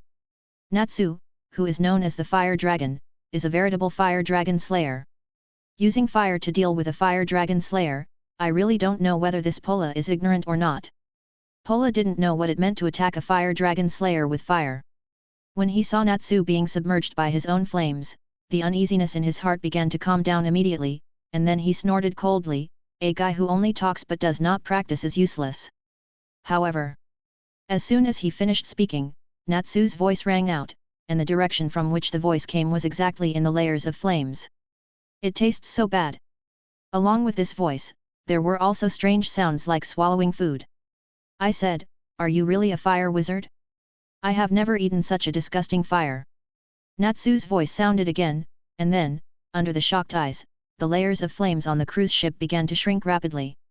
When the flames shrank almost completely, they were horrified to find that this boy named Natsu was actually swallowing these flames. When the last spark entered Natsu's mouth, Natsu immediately wiped his mouth, then turned to look at Pola and his group, and whispered. Thanks for the treat. Next, it's my turn. Chapter 40. Next, it's my turn. Natsu grinned, with hot magic surging wildly in his body. Then he put his hands to his mouth, and his mouth suddenly bulged at this moment. A magic circle with a dragon pattern appeared at his mouth. At this moment, behind him, it seemed as if the shadow of a giant dragon appeared. The roar of the fire dragon. On the magic circle, a flame that was more violent than the fire magic that Pola had just cast spewed out from Natsu's mouth. Facing Natsu's terrifying roar, Pola didn't dare to take it head-on, and could only quickly cast the magic red carpet. A magic circle suddenly appeared under his feet, and a tongue of fire flew out of the magic circle, like a carpet, lifting his body into the air, and then he dodged Natsu's roar. But he dodged it, but his men were not so lucky. With a loud explosion, the area where Pola had just stood exploded, and his men were even more miserable. All of them were burned to a crisp, and even if they didn't die, they were basically disabled. This bastard! Pola in the air saw this scene, and his face suddenly turned livid. Although these subordinates were not as strong as him, they were also a group of loyal subordinates that he had worked hard to train. Now, they were all destroyed by this guy. He looked at Natsu on the deck, his eyes became fierce, and he suddenly waved his hands. A huge fireball quickly condensed in his hands and was thrown towards Natsu. However, he knew nothing about the Dragon Slayer mage, and he didn't know how stupid it was to use fire magic to deal with a Fire Dragon Slayer mage. Facing the huge fireball flying towards him, Natsu grinned, dragged his hands, and caught the fireball, then opened his mouth wide, and swallowed the fireball into his stomach as before. I can finally swallow this. Eat it and the power will surge up. Natsu wiped his mouth, and his fists collided violently. He looked at Pola in the sky and shouted loudly. Look at me, you fake one, this is the fairy tale wizard. As he spoke, a dragon-shaped magic circle appeared between his fists, and hot magic power rose up in his body. Fire Dragon's Iron Fist. Natsu jumped up from the deck, his fist wrapped in dragon flames, and punched Pola in the air. Under the huge power, Pola could not continue to use magic, and was directly knocked to the ground by the punch, splashing dust. At this time, on the other side. Naz, is this the wizard from Fairy Tale? Lucy stared at Natsu's display of power and whispered, using fire as food and fire as attack, is this really magic? Love. They. Little Cat Happy said, the dragon's lungs can spit fire, the dragon's scales can melt fire, and the dragon's claws can wrap around fire. This is the ancient magic that transforms the body into a dragon's physique. That was originally used to deal with dragons. It was given to Natsu by Ignor. So cool, Lucy! Whispered. Charlotte, who had watched Natsu's battle from beginning to end, smiled faintly and said, as expected, this magic is used to fight dragons. It's amazing. But why do I feel that Charlotte doesn't look surprised at all? Lucy suddenly rushed to Charlotte, staring at Charlotte with her eyes, and said quietly. Oh, is that so? I'm amazed. Charlotte turned her head and said with a little embarrassment. Lucy's eyes were still fixed on Charlotte, with suspicion flashing in her eyes, as if she wanted to see through this person. She said. Charlotte, compared to Natsu, what I am most curious about now is your identity. From the very beginning, you seemed to know everything, and facing this battle, your performance was a little too indifferent. So, Charlotte, you are definitely not an ordinary person. What is your identity? Haha, after hearing what Lucy said, Charlotte immediately spread her hands and said with a wry smile, I didn't expect you to find out that I am also a wizard. Haha, my guess was correct, I knew you are not an ordinary person, Charlotte. Lucy laughed and said, since you are also a wizard, what is your magic? Charlotte said, there is nothing much to say about my magic. I am just an ordinary wizard like you who has not joined a guild. I can't compare with Natsu, a powerful wizard from a big guild. Humph, if you don't want to tell me, just tell me. Seeing that Charlotte didn't tell her plan, Lucy didn't mean to force her, but she didn't believe what Charlotte said at all. For some reason, she always felt that Charlotte must have mastered very powerful magic. She even had an even more absurd idea, that is, Charlotte might be stronger than Natsu, who had just shown his powerful fighting ability. If Charlotte knew what Lucy was thinking, she would definitely exclaim from the bottom of her heart, women's sixth sense. At this time, Natsu's feet were wrapped in flames, and he kicked Bora again. The latter immediately lost the ability to fight and fainted like his men. However, seeing the area where Natsu and Bora were fighting, Charlotte couldn't help but shook his head and sighed in his heart, after all, he is a wizard of fairy tale. Is it necessary to go to such lengths to deal with such a guy? Chapter 41. At the Harjun port at this time. Although the wave did not cause any damage to the port due to Charlotte's intervention, after the fight between Natsu and Bora, especially under the huge destructive power of Natsu's dragon-slaying magic, this area was still destroyed beyond recognition. Even some buildings near here were greatly affected.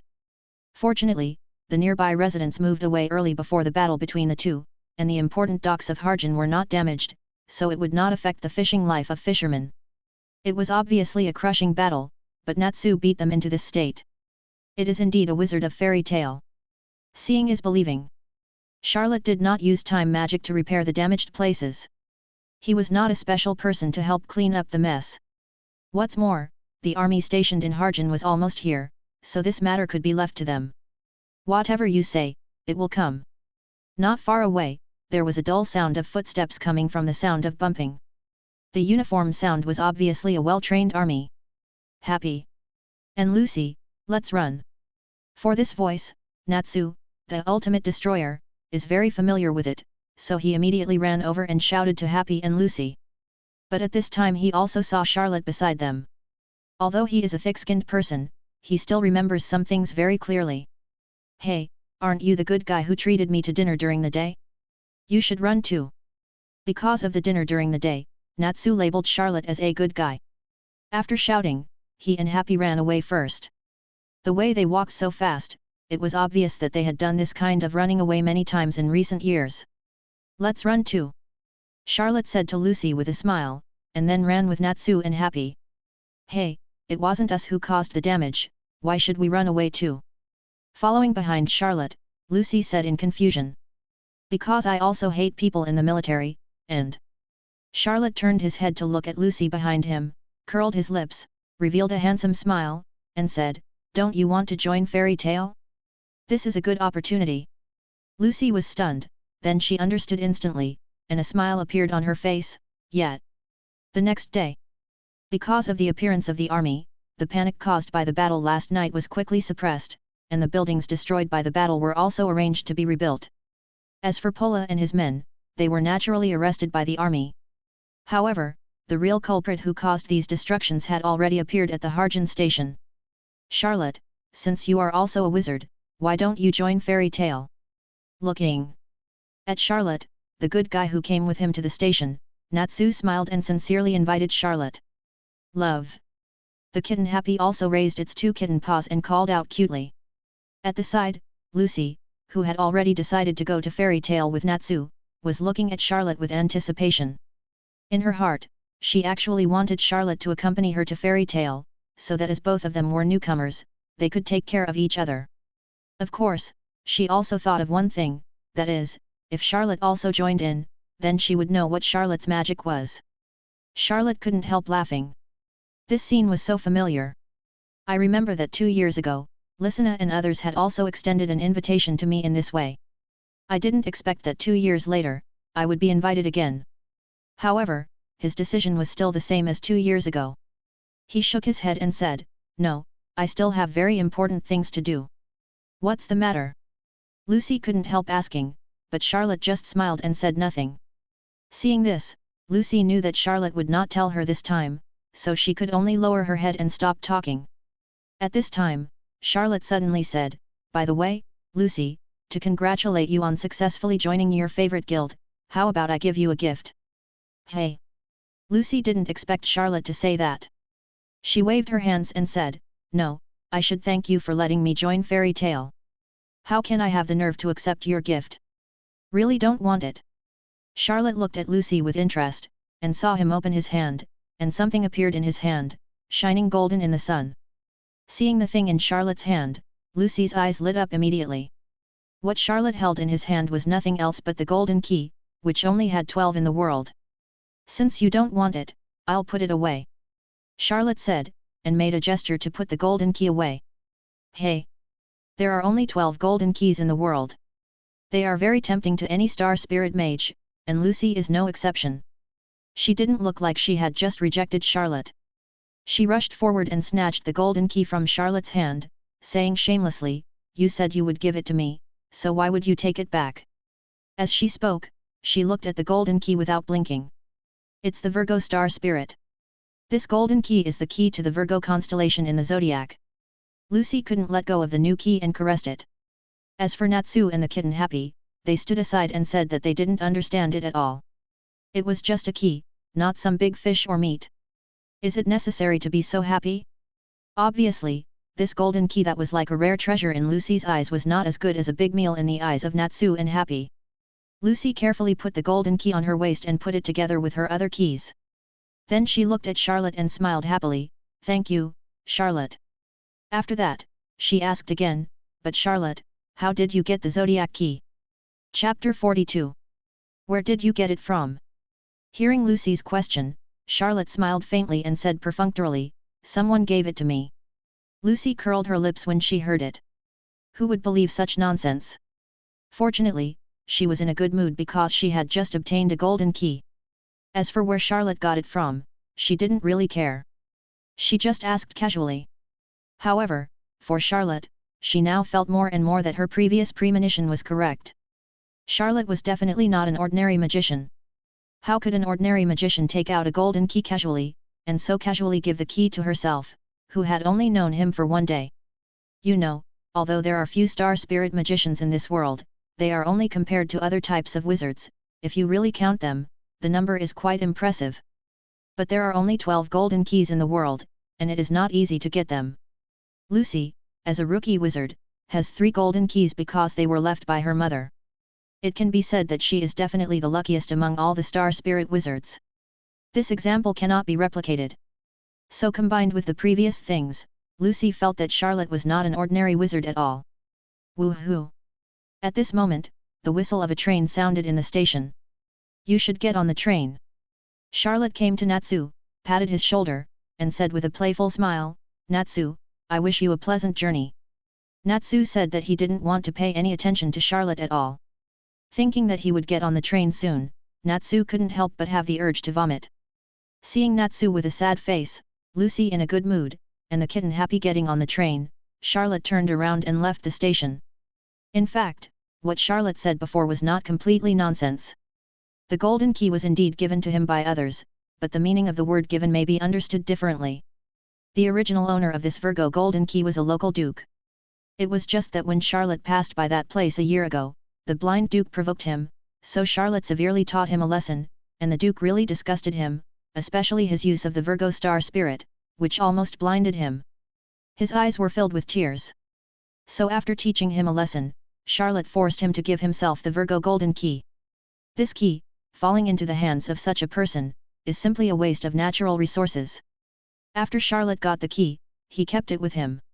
Although he was not a celestial wizard, this key was not very important to him, but after all, there were only 12 of them in the world, so he had no idea of selling it. First, he was very wealthy, and second, this thing was indeed quite valuable for collection. And the reason why he gave it to Lucy this time was exactly as he said before, to congratulate her for joining her favorite guild. Of course, more importantly, the guild she liked was Fairy Tale. Perhaps, this is, love the house and love the dog. Time passed day by day, and in the blink of an eye, more than half a month had passed.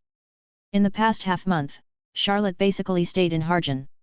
Staying there for such a long time surprised crew next door for a while. Once he even forced Charlotte to go fishing with him. Of course, he treated Charlotte to a seafood dinner at night. As for Lucy, who joined Fairy Tale, she naturally lived a happy life every day. This kind of life with everyone in the guild was many times happier than when she was in that cold home before. Charlotte also learned from one of the issues of Magic Weekly that after Lucy joined Fairy Tale, she also started to take on tasks and successfully appeared in Magic Weekly for the first time. What Charlotte found interesting was that in that issue of Magic Weekly, Lucy was described as extremely powerful. It was said that she defeated the famous mercenary gorilla with only 2 fingers. And on this day, Charlotte, dressed in a black robe, holding a sword, left Harjun. When he left, Charlotte's expression was icy, and there was an uncontrollable killing intent in his eyes. At this moment, it was as if he had returned to the Charlotte of 2 years ago, and he was even colder than he was then. Because not long ago, Charlotte had found out a piece of news that made him very excited, and a piece of news that made him unable to suppress the killing intent in his heart. That piece of news was about the whereabouts of Eligor. Finally appeared, Eligor. At the same time, Fairy Tale. As one of the strongest female wizards of Fairy Tale, the Fairy Queen Urza came back and brought back an amazing news. Then she invited Fire Dragon Natsu and Ice Grey to form a team together, and Lucy, who even she felt was inexplicably joining. 4 people and 1 cat formed the strongest team in the history of Fairy Tale and set off together. Whether it is Natsu, Grey, or Fairy Queen Urza, each of them is a wizard with amazing destructive power when performing tasks. Now that they are combined to act, maybe they can really destroy a town. And the target of their action this time. It is the Dark Guild Iron Forest. Chapter 43. Ganyuki Station. In front of the station, a large group of people gathered here. It seemed that there was a big riot. Among this group of people, there were many kingdom soldiers wearing standard armor and holding standard spears. They kept asking these people something. A group of people with scythes suddenly broke in and forced the train away. I left a business tool that is more important than my wife on the train. Please take the train back as soon as possible. Those people seem to be from the Dark Guild. How terrible. Everyone gathered in the station was telling the kingdom soldiers about the situation at the time, hoping that these soldiers could help them solve the problem of the train as soon as possible. The whole station was noisy. At this time, outside the station, a handsome man in a black robe holding a samurai sword in his left hand moved his ears slightly, listening to the noisy sounds coming from the crowd, and a murderous intent flashed in his cold eyes. The man holding the scythe, no mistake, it's definitely Eligor. The guy who called himself the god of death was holding a large sickle. Having confirmed that the news was correct, the handsome man held the samurai sword with more force. He glanced at the route sign in front of the station, and then looked at the track where no trains stopped. A blue light flashed in his eyes, and his body suddenly blurred and disappeared. Not far from where the handsome man just stood, a pot-bellied man rubbed his eyes and said to his companion, "Hey, wasn't there a person there just now? How come he suddenly disappeared? There is no one here. I think you are dazzled. Is it because the train was intercepted and you are too panicked and hallucinating? Don't worry, the kingdom will take care of it for us." "Maybe, but I just realized. There is nothing but Ghost Lotus Station." Just like the situation at Ganyuki Station before, this place was also in a commotion. And compared to the train interception incident at Ganyuki Station, what happened here was even more terrifying. Someone occupied the entire station. And the one who occupied this station was none other than the Dark Guild Iron Forest headed by the god of death Eligor.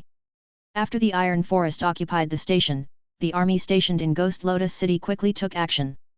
However, facing the Dark Guild Iron Forest led by Eligor, which had a full platoon of troops, they still seemed vulnerable and were easily defeated. Not long after this, a magic 4WD came speeding over. On it were the strongest team dispatched by Fairy Tail, Urza Chocolado, Natsu Dragneel, Greyfulp Asta, Lucy, and the Blue Kitten Happy. Under Urza's violent questioning, the few people who learned about the situation here immediately rushed into the station aggressively, and at the same time, they also entered the trap set by Eligor. After a fierce battle, under her powerful dress-changing magic night, Urza directly knocked down all the people in the Iron Forest except Eligor and the two Iron Forest high-ranking people who went to chase Natsu and Grey, and after a lot of words, she dispersed the crowds who were surrounding the station to watch the excitement. Seeing that thousands of people around had all left, Urza breathed a sigh of relief. In this case, Eligor's plan would fail. However, at this moment, there was a whirring sound, and Urza's long crimson hair began to flutter in the wind. Her beautiful eyes suddenly narrowed, and then she saw that, without knowing when, a tornado-like storm had blown up around her, and was quickly surrounding the entire station. Eligor. Urza also saw Eligor floating in the air using the magic of wind, and immediately glared at him. What on earth do you want to do? I just want to trap you here temporarily. Eligor looked down at Urza below with a teasing look, and said, Fairy Queen, although I have always wanted to fight with you, it is a pity that I don't have the time now. After saying that, Eligor's body flew up again, and at the same time, the tornado was fully formed at this time, covering Urza and the entire Ghost Lotus station. Eligor! Urza shouted and rushed directly towards the tornado, but when her body touched the tornado, she felt a sharp pain in her arm, causing her to grit her teeth and retreat back. It's useless. Outside the tornado, Eligor's voice rang out, this magic wall of mine can only be entered from the outside. If you want to get out from inside, your body will be cut into pieces by the wind. What on earth do you want to do? Arisa! Shouted angrily. Outside the magic wind wall, Eligor was floating leisurely in the air. His plan had been implemented until now. Although there were some small accidents in the middle, his plan had been basically completed by using the magic wind wall to trap these flies of Fairy Tail here. Next, just go straight through the canyon and blow the magic flute, and it will be all done. Thinking of this, Eligor couldn't help feeling a little complacent. He said, because of you guys, I have wasted so much time. I'm sorry that I can't play with you here. After that, he no longer paid attention to Urza's shouting in the magic wind wall, and the magic power of wind on his body rolled up, and his body flew directly in the direction of the canyon. Inside the magic wind wall, Urza gritted her teeth and said, where on earth is Eligor going to go? His purpose is to. Isn't this the station? At the same time, on the track not far from Gylean City, a slight sound of wind blew by, and then there was a blur in the air, and then a figure seemed to emerge out of thin air.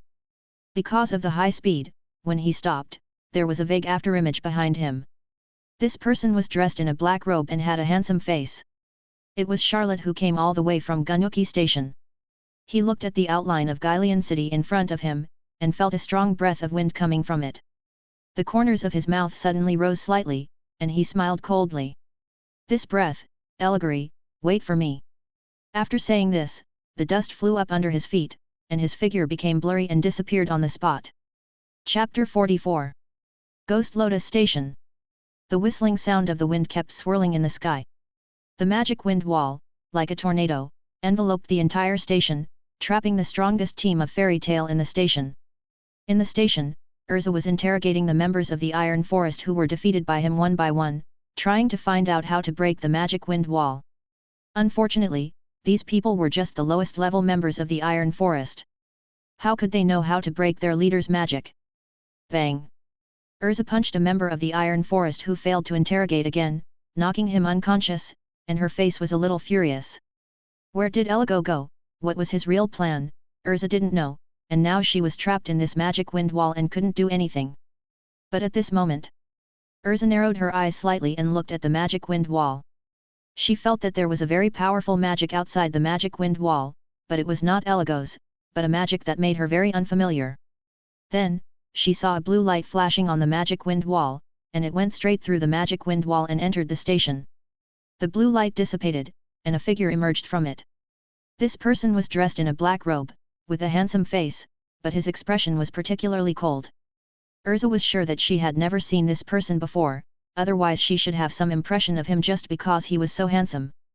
The person who came was naturally Charlotte. He rushed to Gylian station as fast as he could. When he saw the magic wind wall that enveloped the entire station, Charlotte knew from the magic power of wind transmitted from the magic wind wall that this was the masterpiece of Eligor. So without thinking, he wrapped his whole body with magic power, trying to force his way through the magic wind wall. Eligor was very likely inside. However, what surprised him was that when he came in, the madly rotating magic wind wall not only did not bring him any resistance, but it also had a suction force, allowing him to easily pass through the moment he touched the magic wind wall. Before he could think about the reason, a pleasant female voice came to his ears. "Who are you?" Charlotte looked up and saw a very beautiful girl standing in front of him. She was wearing armor on her upper body, which protected her from the neck down. Her lower body was matched with a blue short skirt and a pair of long boots. She had very beautiful long crimson hair, delicate cheeks, and a heroic look between her eyebrows. She looked heroic. Whether it was the guild emblem on the left chest of this person's armor or the color of her hair, Charlotte recognized her identity at the first sight. Fairy Queen. Urza. The genius wizard of the fairy tale guild who entered the S-class 1 year earlier than the demon Myra Jane. Earlier, Charlotte had said that he was very interested in this fairy queen. If it were a different time and place, he might be interested in chatting with this queen who is very famous in the magic world, and have a long talk, or even a fight. But now, he doesn't have the leisure and elegance. He didn't answer Urza's question, but directly said, "Where is Eligor?" Beside Urza, there were a large group of people lying down. These people were engraved with the same guild emblem. This emblem was naturally familiar to Charlotte, as it was the emblem of the Iron Forest. Obviously, before he came, Urza had already fought with the people of the Iron Forest, and judging from the situation, it seemed that she had challenged everyone present. However, at this time in this station, except for the magic wind wall outside, he did not feel any breath related to Eligor. So, Eligor is not here. Seeing that Charlotte had skipped her question, Urza, who was known as the Queen, frowned slightly and said in a deep voice, "Before asking others questions, you should at least show due respect. Answer my question first." While speaking, her eyes directly confronted Charlotte's cold eyes without showing any weakness. Although Urza had little magic power left in her body due to excessive use of the magic four-wheeled vehicle and forcibly solving these enemies with one move, when confronting Charlotte, her momentum was still high, and the heroic spirit between her eyebrows was even more compelling, giving people the feeling that she was really facing a strong queen, and the style of a king was fully revealed. The title of Fairy Queen is not something she gave herself, but something she conquered with the sword in her hand during one mission after another. For a moment, the two people who were confronting each other seemed to be shrouded in an invisible aura. Facing such a strong Urza, Charlotte also frowned slightly. Fortunately, although he can't control his emotions now, he is not irrational. He doesn't want to delay the really important things because of such a small matter. This is the closest he has ever been to revenge. Thinking of this, Charlotte's brows relaxed, but as soon as he opened his mouth, before he could reveal his identity, there was a burst of hurried footsteps in the corridor beside him. Then he saw a black-haired boy running out quickly, holding the railing on the second floor, and shouted to Urza below, "Arisa, I know what Eligor's real plan is. Their target is not the people outside the station at all, but..." The black-haired boy stopped talking halfway because he saw Urza confronting a man in a black robe. "Is it someone from the Iron Forest?" At the first moment, the black-haired man subconsciously thought that the person who was confronting Urza was a new reinforcement from the Iron Forest. He immediately jumped down from the second floor and came to Urza's side. Ice blue magic emerged from his body, and the air around him suddenly became cold. This black-haired man was none other than Ice Grey, one of the strongest members of Fairy Tale. Chapter 45. Arisa, what's the situation with this guy? Is he a reinforcement from the Iron Forest? Grey, with ice blue magic floating on his body, asked Urza while looking at Charlotte opposite him with full vigilance.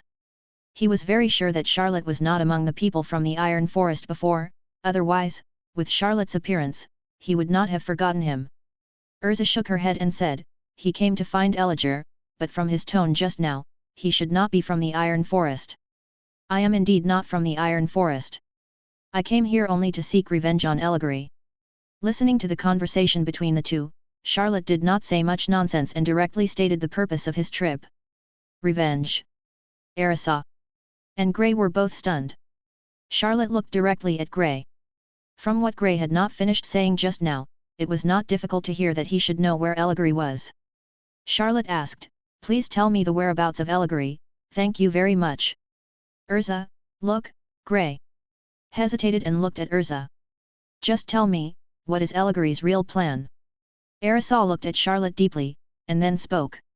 She thought of Charlotte's cold eyes that suppressed murderous intent when she first came in, and it really looked like she was here to seek revenge, but the reason why she asked Grey to say this was not because she believed Charlotte, but because she also wanted to know what Eligor's real goal was. She couldn't be sure whether Charlotte was an enemy or a friend, but she knew that the most urgent task now was to get rid of Eligor, the scourge, first. Grey nodded and said, "Eligor's real target is the city in front, where the old men hold their routine meetings. Those guys plan to use Lurai there." "What?" Ersa's expression became extremely terrifying. Knowing Eligor's real goal made her even more angry. She said gloomily, "We are trapped in this magic wind wall." "Damn it. Yes, I just checked it out. If you try to break out by force, you will probably be minced into pieces," Grey said, feeling a little anxious. "The city ahead, Kriba." "City?" Charlotte murmured softly. He didn't care what Grey said about Lurai, or he didn't listen at all. The only thing he remembered was where Eligor went. Charlotte suddenly turned around and walked towards the magic wind wall. "What do you want to do?"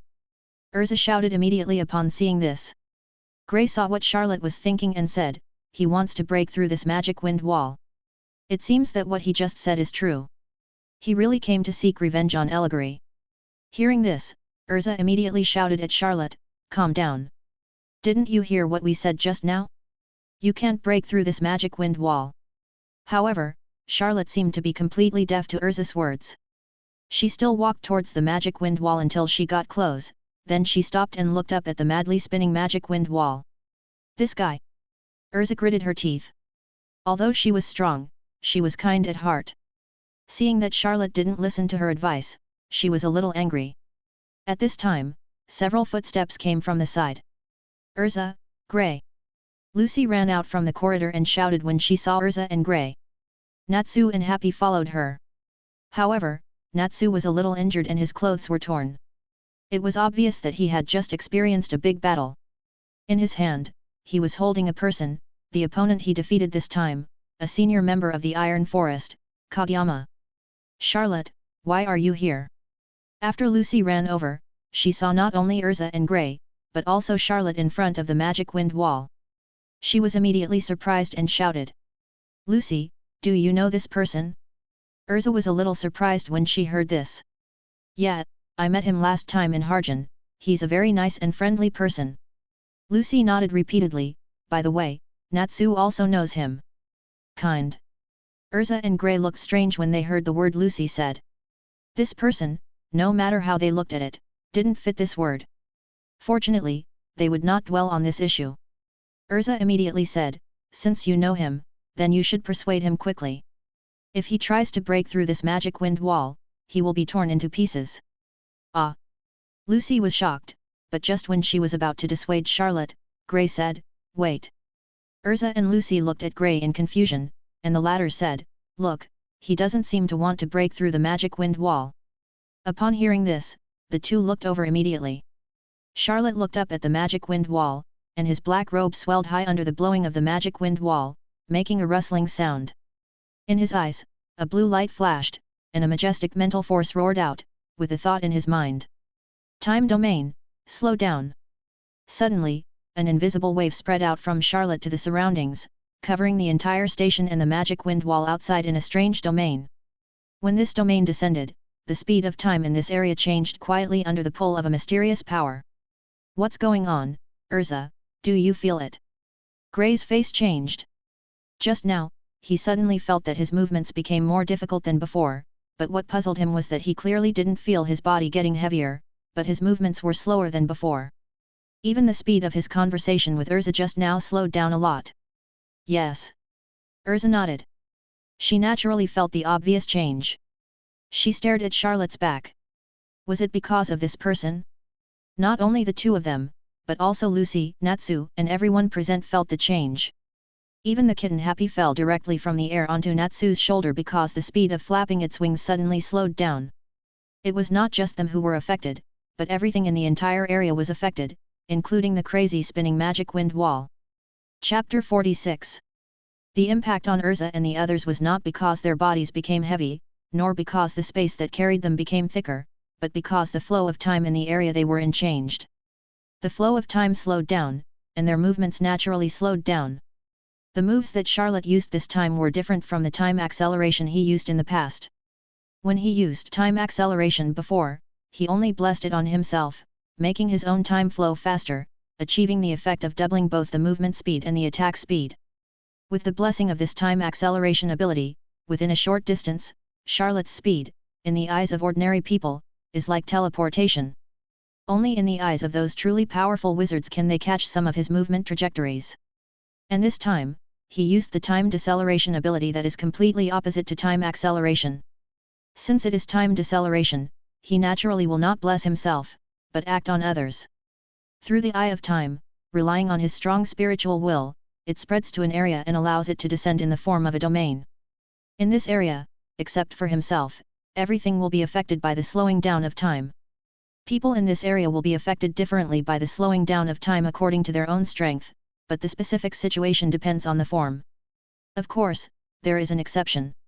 That is, if someone in the area has a spiritual will that can surpass the owner of this area, Charlotte, then as long as he knows how to use his spiritual will, he may be able to forcefully break this area.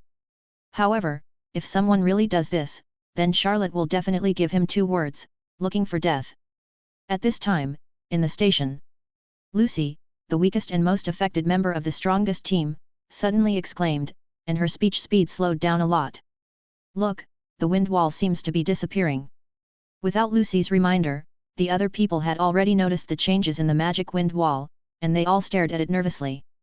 The magic wind wall, which was originally rotating at high speed, seemed to have lost its power. The speed of rotation became abnormally slow, and the overall appearance was even thinner.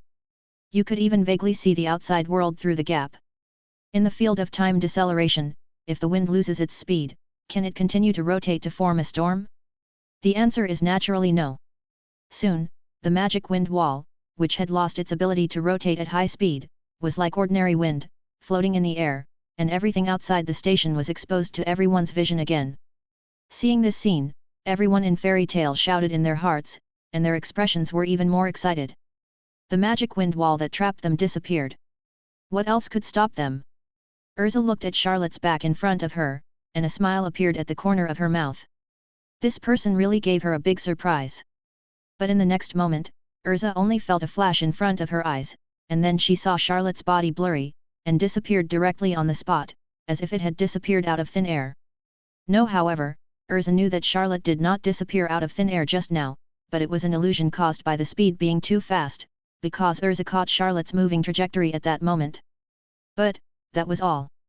Urza asked herself, the speed Charlotte had just burst out at that moment, even if she changed into the flying armor in her armor that could greatly increase the speed, she could not reach that speed. Who is this person called Charlotte? Why have I never heard of him before? Whether it is the mysterious domain ability that was used before, or the terrifying speed that broke out in an instant made Charlotte look mysterious in Urza's eyes. Lucy and Natsu seem to have had contact with this person before, so we can ask them when the time comes. Speaking of Natsu, this guy called out to Happy and flew out of the station the moment the magic wind wall disappeared. After the magic wind wall disappeared, Charlotte lifted the time deceleration field, and Happy seemed to be reborn. With the flapping of the white wings behind him, he carried Natsu and suddenly burst out with an extremely terrifying speed, flying towards the direction of the city in front. We hurried to catch up. The remaining people didn't have that kind of speed, so at Urza's call, they chose to still use the magic 4-wheeled vehicle they had used when they came. When Lucy stepped out of the station, she did not forget to look at the place where Charlotte had just stood. Originally, after the magic wind wall disappeared, she wanted to go up and say hello to Charlotte happily, but in the blink of an eye, Charlotte suddenly disappeared without giving her a chance to say hello. Moreover, for some reason, although she had not approached Charlotte before, the latter had just given her the feeling made him feel extremely unfamiliar. In her impression, Charlotte was gentle and kind, but what she felt from Charlotte just now was only a sense of indifference and coldness. If it weren't for the handsome face that was the same as the one she met in Harjun, she would even think that she had recognized the wrong person. However, when Lucy thought about Charlotte's easy breakthrough of the magic wind wall that even Urza was helpless against, she couldn't help but feel proud. Humph, she knew that Charlotte was not an ordinary wizard. Over the road leading to Kriba City, Eligor's flying body suddenly stopped. In front of him was a canyon. He said to himself with some excitement, as long as we cross this canyon, we can reach that place. The old man is holding a meeting. He had already begun to imagine the glorious moment after completing his great achievement, but at this moment, his heart suddenly jumped, as if a terrible aura was locked on him. At this moment, he actually had a creepy feeling as if a thorn was on his back. Chapter 47. This sudden creepy feeling made Eligor temporarily forget about his great plan and fly in the air, looking around for something. Are you looking for me? When Eligor looked around and found nothing, a voice suddenly sounded in his ears. Eligor was suddenly startled, his eyes turned, and he looked in the direction of the voice. Then he saw a black-robed figure standing on the road in front of him. The eyes without any emotion just looked at him and confirmed that this was the person who made him feel creepy. The black-robed man held a simple-looking samurai sword in his hand and looked very handsome. The moment he saw this man, Eligor felt a sense of familiarity in his heart, but no matter how he recalled, he couldn't remember when he had seen this man before. Seeing the changes in Eligor's expression, Charlotte narrowed his eyes slightly and said, "It seems that you don't remember me anymore." "That's right, how could the famous god of death Eligor remember an ant he killed casually? Hard work pays off." For 2 whole years, he searched all over the world. For this, he destroyed countless dark guilds in these 2 years and even left a legend of Red Lotus in the dark world. Wasn't all this for the arrival of this day?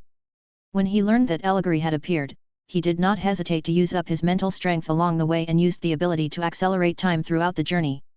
Wasn't it because he was worried that he would miss this best opportunity if he was 1 step late? However, for some reason, he thought that his emotions would be completely out of control and even run wild when he saw Eligor, but the fact was completely different. The moment he saw Eligor, his emotions suddenly calmed down without any ripples, as if the person in front of him was not his father's murderer, but a man who was like him. Like an unrelated passerby. But only Charlotte himself knew that the murderous intent in his heart at this moment not only did not disappear, but was stronger than ever. This calm is just a sign before the storm. After hearing what Charlotte said, the expression on Eligor's face became a little uncertain. It was not difficult to hear from Charlotte's words that they must have met before, but he just didn't remember it at all. Since he couldn't remember, he simply stopped thinking about it and decided to deal with the problem at hand first. He frantically mobilized the magic power of the wind in his body, and after feeling the creepy feeling just now disappeared, he suddenly grinned and said, "I don't care if I have seen you before, but now that you are blocking my way, I have to get rid of you first, and then deal with those old men." After saying that, he swung his palm, and a black magic circle appeared on his palm. Then he saw a storm raging between heaven and earth, forming a huge tornado, howling towards Charlotte. The shadow of the tornado was reflected in Charlotte's pupils, and there was a flash in his eyes. What a familiar move! 2 years ago, it was this tornado that destroyed the village he was in. However, compared with 2 years ago, the tornado this time was more powerful. But at the same time, he was no longer the Charlotte 2 years ago. He stretched out his right hand and slowly placed it on the handle of the sword in his left hand. With a little force, a cold light flashed at the junction of the handle and the scabbard. Before Charlotte made any other moves, he just let the raging tornado sweep him in. Seeing Charlotte being swallowed by his magic wind palm, Eligor immediately revealed a sarcastic smile at the corner of his mouth. "I thought he would be a difficult person, but he is just a pretentious guy who looks good but is useless. He is really looking for death and wasting my time," he said. He did not stop, intending to continue to the city ahead to deal with the old guys of the regular guild. However, at this moment, he suddenly stopped flying, and the smile on his face suddenly froze. Above the tornado, a bright cold light shone, and then the tornado was torn apart under this bright cold light. Then, a black shadow rushed out from it and headed straight for Eligor. Eligor's pupils shrank suddenly, and a strong sense of crisis rose in his heart. Without thinking, he frantically activated the magic power in his body and cast a spell. Storm Coat. The wind surged all over his body, and in a moment, Eligor was wrapped in a layer of armor made of wind, tightly wrapped, without any gaps. At this time, the figure had already killed him. When leaving Huluo village, Charlotte said that when the sword was unsheathed, he would kill Eligor with his own hands.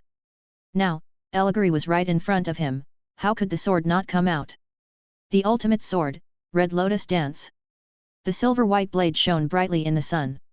There were no extra moves, no cool magic. What there was just a simple slash from the sky, an endless killing intent. Under Eligor's horrified eyes, his most confident and strongest defensive magic, Storm Coat, was cut open like a piece of paper. The storm coat disappeared, and the slash fell directly on Eligor's body. With a scream, a little blood fell in the air. Eligor's body also fell directly from the air and landed on the track. On the other side, Charlotte fell at the same time, holding the knife in one hand, and walked towards Eligor step by step without haste. On the silver-white blade, there were still a little blood, but the blood did not fall down along the tip of the knife, but flowed along the blade to the junction of the handle and the blade. In the blood red lotus pattern, the red lotus on the blade was even more enchanting in the Sunday. Chapter 48. Eligor's body fell beside the track. He supported himself with one hand to prevent himself from falling down completely, and covered his chest with his other hand. His 5 fingers were covered with blood. Under his palm, there was a deep knife mark on his chest. The wound penetrated deep into the bone marrow, and one could even faintly see the bones inside. It was so deep that it was obvious. If an ordinary person had such a wound, he would definitely bleed to death, but the body of a magician is generally stronger than that of an ordinary person. Such a wound, although serious, is not fatal. Eligor stared at Charlotte, who was walking towards him step by step. His whites of his eyes were covered with bloodshot. Although he was in constant severe pain in his chest, what he could not accept the most was that he could not even withstand a single blow from this man. His storm coat was even more vulnerable in front of that knife. At this moment, a white light flew quickly from the distant sky. "Love, I have no more magic power." As a cute voice sounded, the white light stopped in the air. It was the Happy who had carried Natsu and forced himself to fly all the way here. After saying this, the small wings behind the Happy disappeared, and fell down with Natsu. Natsu landed steadily on the ground, then caught the Happy, looking at the latter, who became exhausted due to the depletion of magic power, and said, "Thank you for your hard work, Happy, but we finally caught up with Eligor, leave it to me next." Love. But when Natsu was about to deal with Eligor, he turned around and saw Charlotte in front of him. He was stunned for a moment, and then said in surprise, "Charlotte, when did you get here? It's even faster than the max speed of Happy." After that, he grinned again and said, "But Charlotte, let me deal with Eligor next." "Naz, et." This time, Harpy's weak voice came. "What's wrong, Happy?" Natsu turned his head and looked at the kitten Happy. "Natsu, look." The kitten Happy pointed forward. Natsu looked in the direction Happy pointed, and then he saw Eligor lying on the ground. He was a little confused, and didn't understand why Happy asked him to look at Eligor. But when he took a closer look, he suddenly realized that there was a pool of blood under Eligor. Eligor was injured. Originally, Natsu thought that Charlotte was just a little faster than him and had just fought with Eligor, but now it seems that the situation is not as he thought. At this time, Charlotte paused, looked up at Natsu, and slowly spoke. "Natsu. I'm afraid I can't give this person to you, and I hope you don't interfere in my fight. Otherwise, I don't know what I will do." Charlotte's eyes were very calm and his tone was very gentle, but Natsu felt an unquestionable attitude from it. He had a hunch that if he really forcibly intervened in the battle between Charlotte and Eligor, the former would definitely draw his sword against him, and would not hold back. Even Natsu, who was always carefree, could see that the current Charlotte was completely different from the good guy Charlotte he met in Harjun. Natsu stood there, his dark eyes rolling around, and he didn't know what he was thinking in his heart. Suddenly, Natsu grinned, revealing a signature sunny smile, and said, "What are you talking about, Charlotte? Aren't we friends? Since you want it, I'll give it to you, but you have to beat this guy up with my share. This is natural." Charlotte heard this, the corners of his mouth slightly raised, and at the same time he added in his heart, "I'm not just going to beat him up." Natsu walked aside and picked up the weak little cat Happy. Happy huddled in Natsu's arms and whispered cutely, "Natsu, Charlotte looks so scary just now." Natsu didn't say anything, but just stood there quietly watching this battle that belonged to Charlotte. Swish! Charlotte suddenly swung out a knife, and a sharp blade flashed across. However, this knife did not fall on Eligor, but slashed to the side and directly cut off the scythe that fell beside Eligor. Eligor's eyes turned cold, feeling an unprecedented insult. At this time, Charlotte spoke, his tone was still very calm. "Do you know why I didn't kill you directly with that blow?" Charlotte looked at Eligor calmly. The blow he made at first seemed simple and unadorned, but in fact it contained infinite power. With Eligor's hasty defense, he was fully capable of cutting deeper and ending his life directly. But Charlotte didn't do that, because he didn't want Eligor to die so easily. "Because, I want you to feel the taste of despair." When Charlotte said this, the air around him seemed to become much colder at this moment. At this moment, Eligor fell to the ground with an ugly face. In front of him, Charlotte looked down at him with contemptuous eyes, as if he was looking at an ant. This scene was very similar to the scene that happened in Huoluo village 2.5 years ago. Eligor was so arrogant at that time. Only 2 years have passed, and the roles of both parties have been reversed. 2 years ago, Charlotte felt despair for the first time in front of this guy who called himself Death God. 2 years later, he was reborn and stood in front of this man again. The situation was completely reversed. He was no longer the ignorant boy of the past. He had absolute strength and was determined to make this guy who called himself Death God feel despair like he did back then. Chapter 49. Because, I want you to feel the taste of despair. Charlotte's words kept echoing in Eligor's ears. He was burning with anger in his heart. When did he, the god of death Eligor, fall to such an embarrassing state? Being humiliated by an unknown person. The veins on his hand that was supporting the ground were faintly bulging, and his face became twisted and ferocious. His eyes were red, and he looked at Charlotte fiercely, and suddenly roared. "Who do you think you are?" Fengxiang magic, emerald message. Enduring the pain in his body, Eligor forcibly climbed up from the ground, stretched out his index and middle fingers on each hand, crossed them together, and shouted angrily at Charlotte. "Go to hell! You arrogant little devil! Emerald message! It is the most powerful magic mastered by Eligor. It is a wind-attributed super-powerful cutting magic that can cut the target into pieces." A terrible storm swept out from Eligor's crossed forefingers. "Let me cut off your last hope." Facing the storm of green news, Charlotte sneered and swung the sword in his hand fiercely. Instant slash, cross slash in the air. A cross-shaped brilliant blade light cut through the sky and flashed through the storm. The next moment, the storm was first split into 4 from the center, and then dissipated in the air like bubbles. After breaking Eligor's strongest Fengxiang magic emerald message with one sword, Charlotte's body suddenly blurred and disappeared from the spot. Then, in an instant, he appeared in front of Eligor, who was in a daze, with a blue light shining in his eyes, staring into Eligor's eyes. "Feel the despair. Eligor." Time storm. A terrifying spiritual force roared out from Charlotte's eyes and rushed madly into Eligor's eyes. "Ah!" A miserable howl resounded through the sky. Eligor's body collapsed to the ground, his hands holding his head, and the miserable howls came out of his mouth. If someone could see the scenes in Eligor's mind, they would be surprised to find that the memories in Eligor's mind were completely scattered and chaotic. The memories of every time period began to become chaotic. This change directly made Eligor's entire mind swell, and there was a piercing pain in it. This is the pain from the soul, which is far from comparable to the pain suffered by the body. Various chaotic memories appeared, one of which was the memory of when he destroyed Huoluo village with his own hands 2.5 years ago. In this memory, the scene of the boy he killed for the last time. At this moment, his pupils suddenly shrank subconsciously. Although more than 2 years had passed and Charlotte had undergone many changes, he could still recognize the young man in the memory fragment as the man in black robe who was torturing him at this moment.